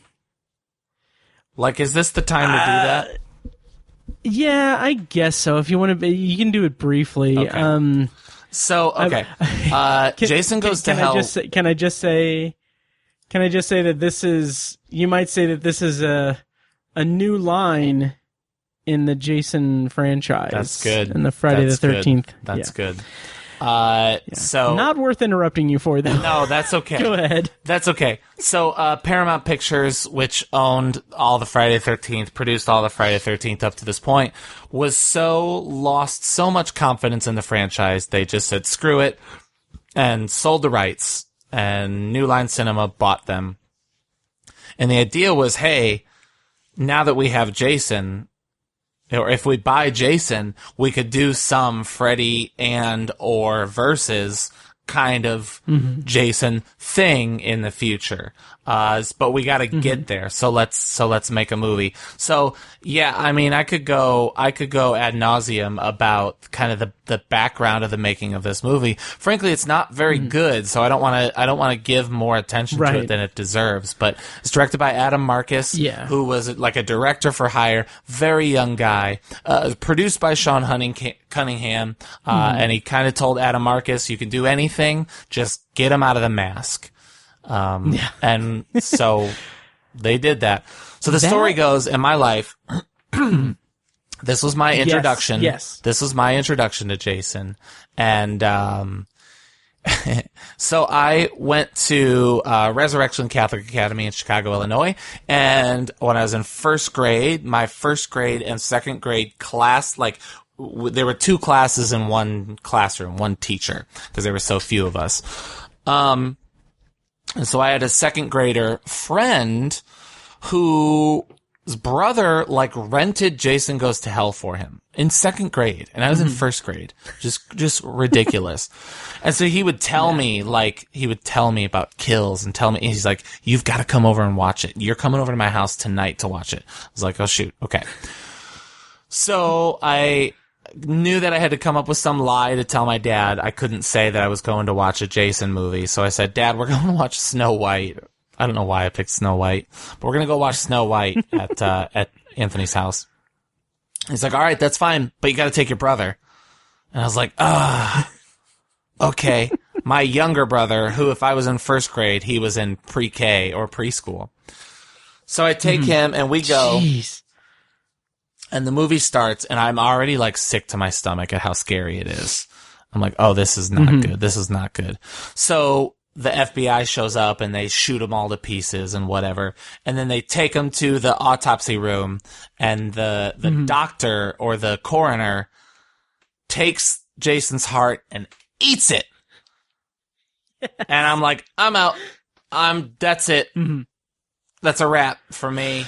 So I lied to my friend Anthony. I was like, "Oh, I forgot something across the street. I forgot something at the house. I hate to do this, but I gotta go. Kevin, you stay here. I'll be back." And I didn't go back. Wow. And so I went home, and I don't remember what happened between that and bedtime. But I do know that my 4-year-old brother, who is my son's age now, which is crazy to think about, watched the rest of Jason Goes to Hell.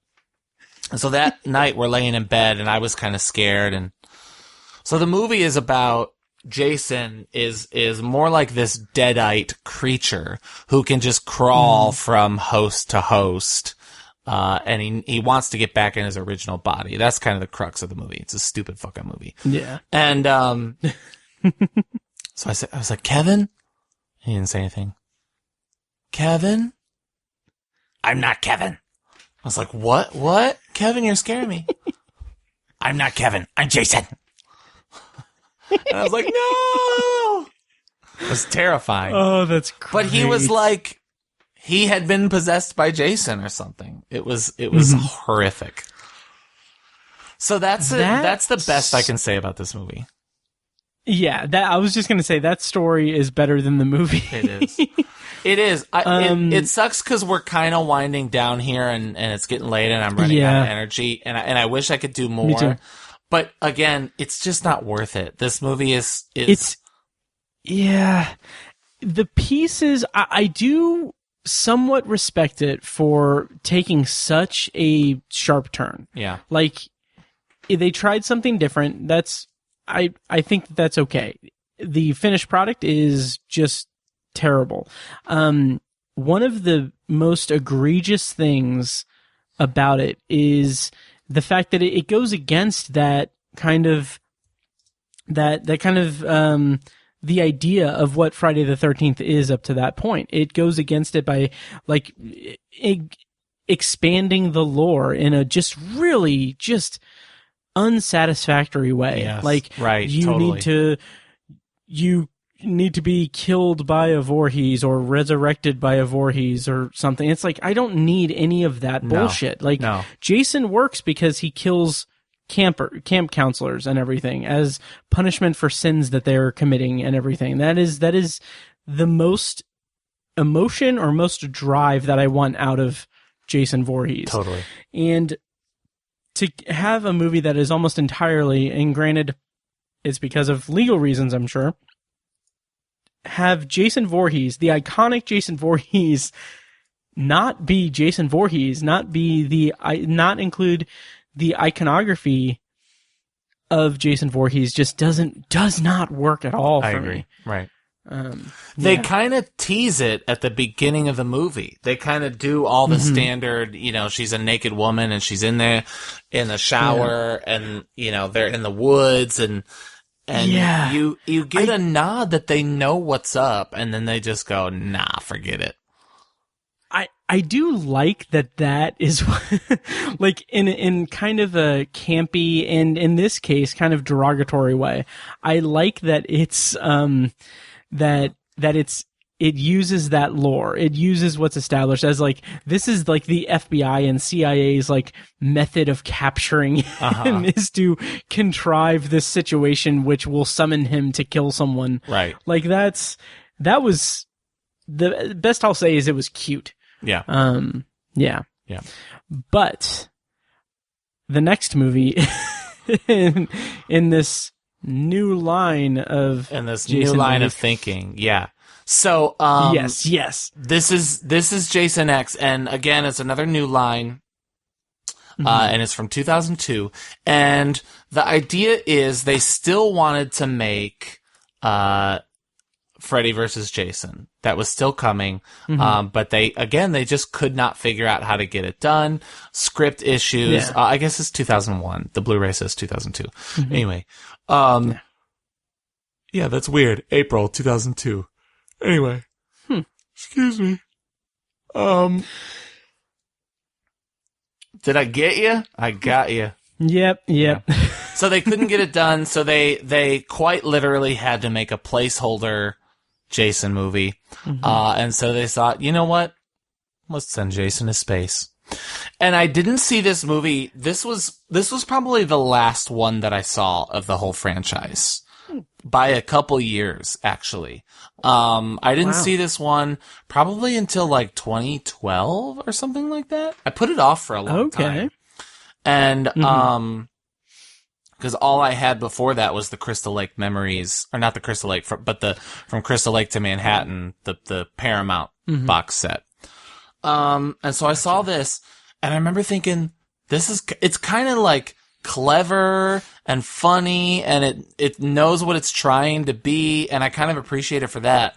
And then I watched it again a couple years later, and I was like, oh, no, I missed the mark on this. It's just stupid.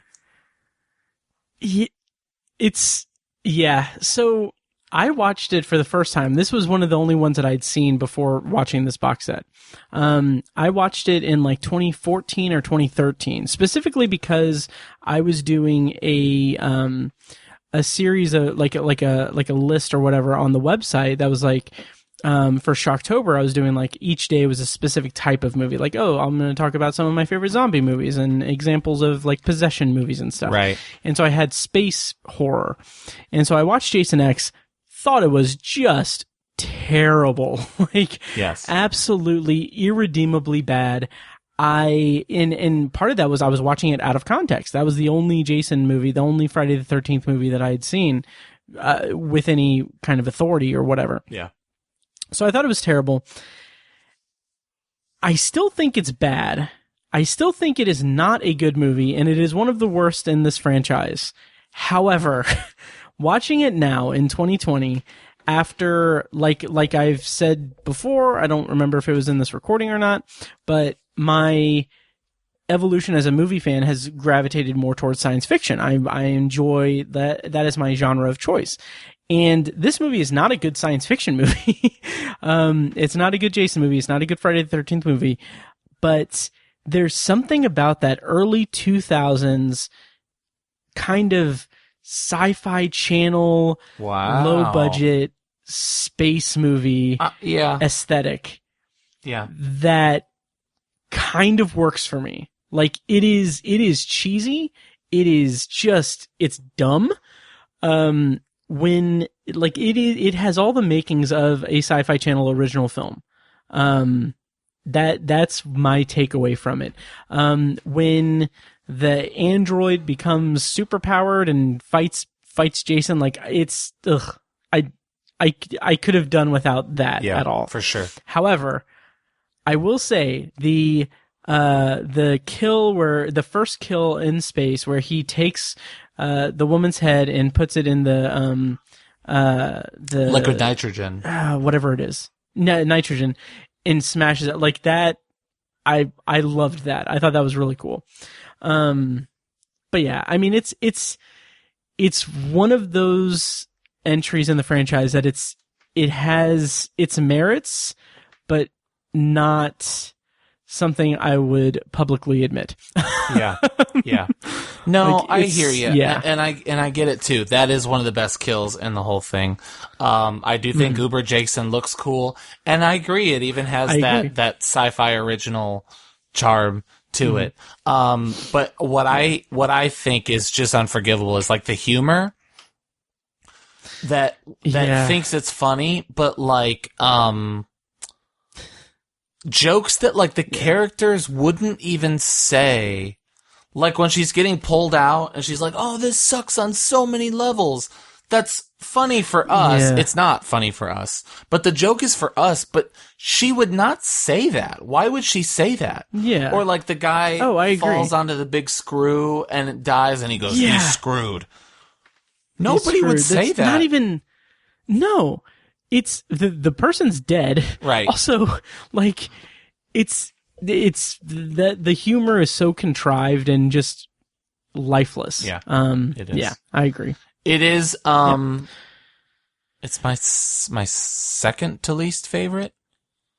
I don't know. Okay, I can't decide which is worse, this one or A New Beginning. The boringness of A New Beginning really gets to me, so that might be second to worst. But Jason, I didn't mention it while we were doing Jason Goes to Hell. It's far and away easily my least favorite.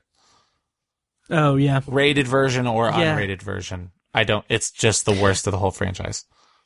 That unrated version, that kill in the tent. That one of the best kills, one of the craziest kills of the whole franchise, for sure. Yeah, I agree. Yeah. Yep. But yeah, Jason X, it is what it is. So that brings us to 2003. Yes. Freddy versus Jason. Now, this is the only one I saw in theaters. Oh wow! Yeah. Okay. Well, wow, I saw the remake in theaters. Sorry. Gotcha. But this is directed by Ronnie Yu. And so like before that, he had done Bride of Chucky for his horror cred. But yeah, this was. I mean, I don't think I need to. We can review this a little bit, but I don't think we need a whole lot of backstory here. I mean, this is one of the biggest horror movies. I mean, it pitted the two biggest, horror franchise characters against each other. It's just massive, and it's a wrestling match, and it's awesome. I love Freddy versus Jason. Yeah. I'm losing my voice too, by the way, here. Can you hear me? You what? Can you hear that, like, my voice is going out? Yeah, I'm kind of getting there too. Yeah. We can power through, I think. We'll be done soon, I promise. Let's do it. So Freddy versus Jason is interesting to me because obviously it has all of that build up and that all, like, it, going into it, I was kind of, I was looking forward to it. So I'll just read my blurb on Letterboxd. Sure. Surprisingly not bad. I really like the way the movie incorporates both legends. I kind of wish it did more to expand Freddy's use of Jason to help bring him, Freddy, back into his victim's consciousness. The movie has plenty of super fun gore effects and some cool kills throughout it. The fighting between J-Man and Fred Dog, I'm sorry, No. is fun, but suffers from the inevitable two indestructible people fighting one another without much pain or consequence issue. So I really think that I can't imagine how much fun it must have been. Well, okay, if you divorce yourself from the nerves that must have gone into putting these two mammoth entities together into one movie, I can't imagine how much fun it would be to put those take two toys out of two separate sandboxes and toy boxes and put them together and on film like that. Like, the possibilities are endless. Mm-hmm. And I do wish that it would have done more with with Freddy's world and did more, went more into why he's using Jason and get a little bit more into the dynamic and everything. Yeah. I will say that the opening moment of the movie that melds together the music from both franchises into one. Yes. Super cool. It is. Really loved that. There's a lot of those little Easter eggs that I love so much. Mm-hmm. I agree with you. That they could have done more to blend the two worlds together. I think it's tough because it's definitely two different styles of world. And you had to give them a reason to fight each other at the end. Mm-hmm. And I think that's where, some of that stuff that might have been cool to see gets the short shrift because you need to have this battle at the end. The other thing I'll say is all of the New Line movies, ignore continuity. They're not worried about continuity anymore. And right. For the most part, I'm okay with that. I'm okay with it here. This one I'm absolutely okay with. Except in Jason Goes to Hell, they act, they give that backstory like continuity matters. And then Jason X, it doesn't so much do backstory, but I don't know. I just hate the way it doesn't make him like Campfire or Legend or anything. It just forgets about everything that came before. He's not a ghost story. He's just, some other stuff happened, but we're not going to acknowledge exactly what. Yeah. He's just a thing that happens. Yeah. Right. Yeah, it comes across as kind of uninspired, which is a shame. Yeah. So I saw this in theaters with my then girlfriend, and I remember being terrified of it. I wasn't big into horror yet. Mm-hmm. But I remember leaving the theater thinking, "Oh yeah, that's awesome. I'm in now." So here's from the little blurb on the back of the box. Two titans of terror going at it mano a machete, which is the first one of very few instances of the correct meaning of mano a mano I have ever seen. Most people say mano a mano, suggesting that it's man to man, right? Mano a mano. But it's actually hand to hand, right? We would go at it hand to hand. Oh! So mano is his glove, machete. So hand to machete. Wow, that just blew my mind a little bit. Huh. There's your English lesson for the day. Nice. Although it's not English, but there's your language lesson. Yeah, mano a mano. People say that all the time, and they think it means man to man, Maybe we could just talk this out mano a mano. It's weird because I always assume that too, but mnemonic device I'm in my head right now is Manos Hands of Fate. Hands. Mano a mano. That's yeah, wow. That just kind of blows my mind a little bit. Yeah. So hand to machete. It's kind of cool. Nice. Yeah, man. Maybe we'll have to come back and, you know what? In 6 years, when my birthday's on a Friday the 13th again, we'll do every movie individually, because I feel like we're not giving enough credit. Because I'm tired. You're tired. Yeah, me too. Yeah. But I think it's fine. Yeah, we'll have to. Let me say this. This obviously would have never happened and probably can never happen, but I wish that there would have been like an alternate world where instead of Freddy versus Jason, it was Jason versus Michael with Freddy pulling the strings.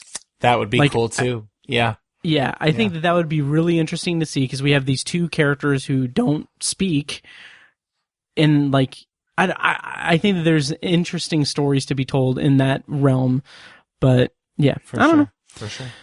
Yeah. All right. So 7 years later, on February 13th, 2009, they released Friday the 13th, Platinum Dunes. Excuse me, directed by Marcus Nispel, who also directed the Texas Chainsaw remake. This was the last time they've released a Friday the 13th movie. It has been, in a little bit, it will be 12 years since a Friday the 13th movie has come out, and this is what we got. Wow. You can read my review, and Matt has posted the link, and I actually really love this movie, because it's a modern retelling, and they do it in that myth campfire style. They do. And so I saw this movie years and years ago. This is one of the 3 that I saw previous to this box set. And I remember, to say I didn't like it is kind of a disservice, because the reason I didn't like it was that I was an obnoxious early 20s kid who was like, oh, this is a remake of a classic movie that I haven't seen. Right. I'm going to hate it. Yeah. So that caveat aside, revisiting it now, I appreciate it. I do appreciate it. I do like the modernization of it. What I don't like, the biggest gripe I have for this movie is that it again does the thing that I feel as a newcomer to this franchise. So if I'm speaking out of turn, let me know. But it breaks the idea of Jason by having him hold that one girl captive because she looks like his mom. I don't need Jason Voorhees to have any emotion or any kind of emotional ties or emotional conflict. That is something I do not need or want to see, and I don't understand why they incorporated that into this movie. I get that that's a common complaint. I hear that all the time, and I don't know why. I don't have a solid rebuttal for you, but it just doesn't bother me. It's like if we can believe that he is about to murder Ginny, but she puts a sweater on and says, "Jason, it's mother," and he stops. I can at least give them that he would keep somebody captive. That that is a very fair point. Like that, yeah. That honestly, that kind of makes me feel better about it. Good. I just fixed it for you then. Yeah, yeah. You're not alone. That's a super common complaint. But like I said, it just never bothered me. There are other things that bother me. It doesn't take place on a camp. They're not counselors. It's so polished. There's so many unlikable characters. There's a lot to dislike, but I really think there's a lot to like as well. Yeah. I ended up liking it a lot more than I expected when revisiting it. Aside from that one gripe, I was in for it. I enjoyed it. Good. So that's a crash course in the Friday the 13th franchise. We did it. We did it. Quick question. Without going into all the legal stuff and everything, what would you want to see in a new installment of the Friday the 13th franchise? Like, what's your dream project? Yeah. I hate to, like, pick something that's already there and just assume it would be the best version. But if I could give you kind of a summary of the Nick Antosca script, it treats Jason as a revenant. Jason just walks back into the woods at the end of the movie. And I really think it needs to treat Jason as a ghost story, right? And that to unleash him. So in the script, they go, it's like the day after summer camp has ended. It even shows a little bit of the kids, and then they go, and then so the camp counselors are like closing it down. It's like set in the 80s, and it's really about these two brothers and, you know, what they're going to do with the rest of their lives. You know, it's being on that cusp of the future and adulthood. And they go to this closed down camp across the lake. And they're like, well, you don't go there. That's Camp Blood. That's where a bunch of murders took place. And they go and they're like, you know, I don't believe in this shit. Fuck Jason. Fuck Pamela. And that essentially unleashes Jason, this ghost figure, to come and gets them. And there's a big, like, daylight murder scene. It just obliterates people. There's somebody who bleeds out slowly and dies slowly. Oh shit. I would want, I don't want to, I'm not doing a good job of summarizing it, because not only do I think you should read it by yourself, but some of the details escape me at the moment. Sure. But I think I want it to be back at a camp. I want there to really be counselors. And I think focusing heavily on that myth and the campfire legend. And don't hang up so much on, like, having an ending or even a big, like, jump, like, gotcha ending. Just have him survive and walk back into the woods. That's cool. That does sound pretty good. I like that idea of him as an entity that just exists and does his thing. Like, I like that. I'll have to read it. You will. Please do. I mean, I know that's hard to get anybody to take suggestions, but it's good. You made it through the box set. You might as well. Yeah. How do you feel, and this will be the last thing, I promise. Sure. How do you feel about the kind of idea of him in the snow? Like, I know that there's been a lot of talk about that. I would love it. Yeah. That'd be awesome. I don't need it, like a lot of fans are, like, lusting over it right now, but it would be awesome. I'm all for it. Nice. Yeah. Awesome. For sure. Yeah. Well, that is the Scream Factory box set and franchise review of Friday the 13th. We did it. We made it all the way through. Yes. Whew, we did. So, Mike. Yes. Patreon. Yeah. Tell us about As Good As It Gets Patreon page again. Give a quick rundown and, yeah. Yep.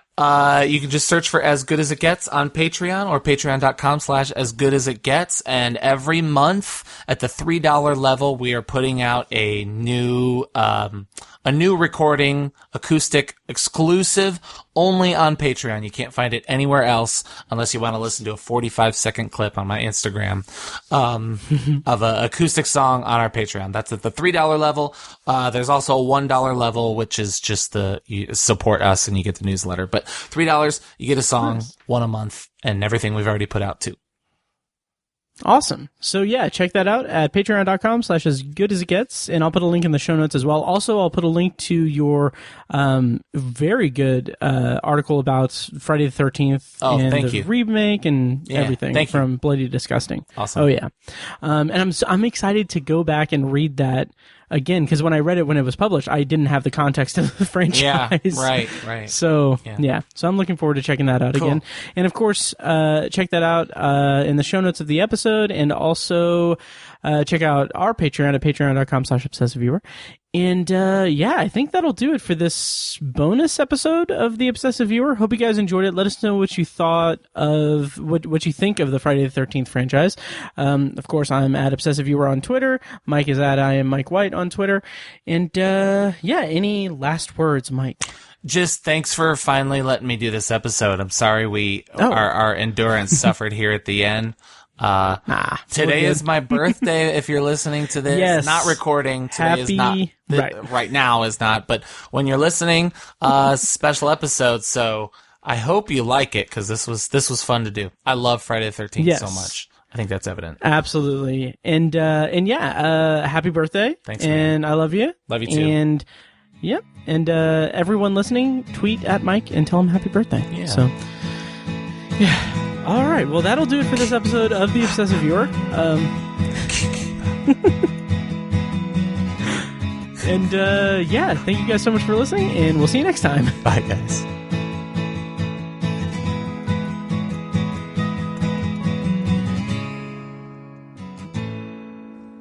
And now, here's a short clip from our Patreon exclusive RSS feed. To hear the full clip and more exclusive Patreon content, go to patreon.com/obsessiveviewer and become a patron at the minimum rate of $1 per month.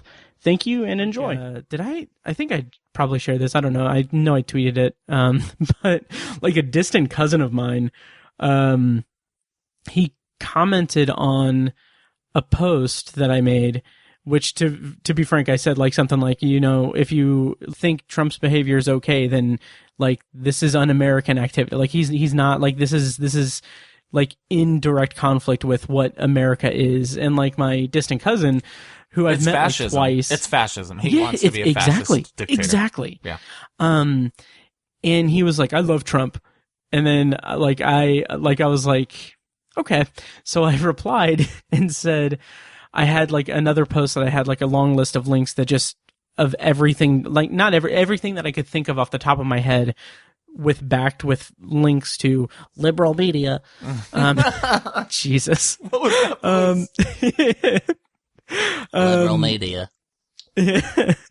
And I was like, okay, well, here's a collection of links from another post that shows what kind of person he is. So good job supporting an incompetent racist who slanders dead and wounded soldiers and brags about sexual assault. It's great. And then like while I was and either while I typed that or after I posted it, he like sent another, like he commented again and said, best president we've ever had. And I'm just like, okay, all right. And then the next morning I looked and he had blocked me and I'm like, all right, whatever. Like, what is he?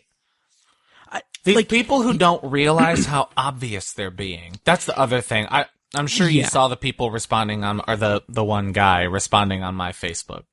Mm-hmm. The media doesn't call the dude. Recognize how fucking obvious you are. You are so cliche. Mm-hmm. Don't be that. Don't be that. Yeah. Do people not realize how obvious they are sometimes? No, because in what I've been thinking, and that's the education gap. That's the education gap that I'm talking about. Absolutely. The Obsessive Viewer podcast is edited and produced by Matt Hurt and presented by ObsessiveViewer.com. For a full archive of our episodes, go to ObsessiveViewer.com/OV archive. You can also like our Facebook page and join the OV Facebook group at Facebook.com/TheObsessiveViewer. And follow us on Twitter at ObsessiveViewer and at ObsessiveTiny. And follow our recurring co-hosts at I am Mike White, that's me, at R.A. Feckus, and at Burger_Lurker. If you enjoy the show, please take a couple minutes to leave us a rating and a quick review on Apple Podcasts. This is the easiest way to support what we do, and all it costs is a little bit of your time. If you'd like to donate to the podcast, you can make a PayPal donation at obsessiveviewer.com/donate, or support us on Patreon for recurring donations and access to commentary tracks and B-roll audio recorded exclusively for patrons at patreon.com/obsessiveviewer. Every donation goes toward paying the fees to keep the podcast running and is greatly appreciated. For official Obsessive Viewer merch, including shirts, mugs, phone cases, and more, visit our TeePublic store.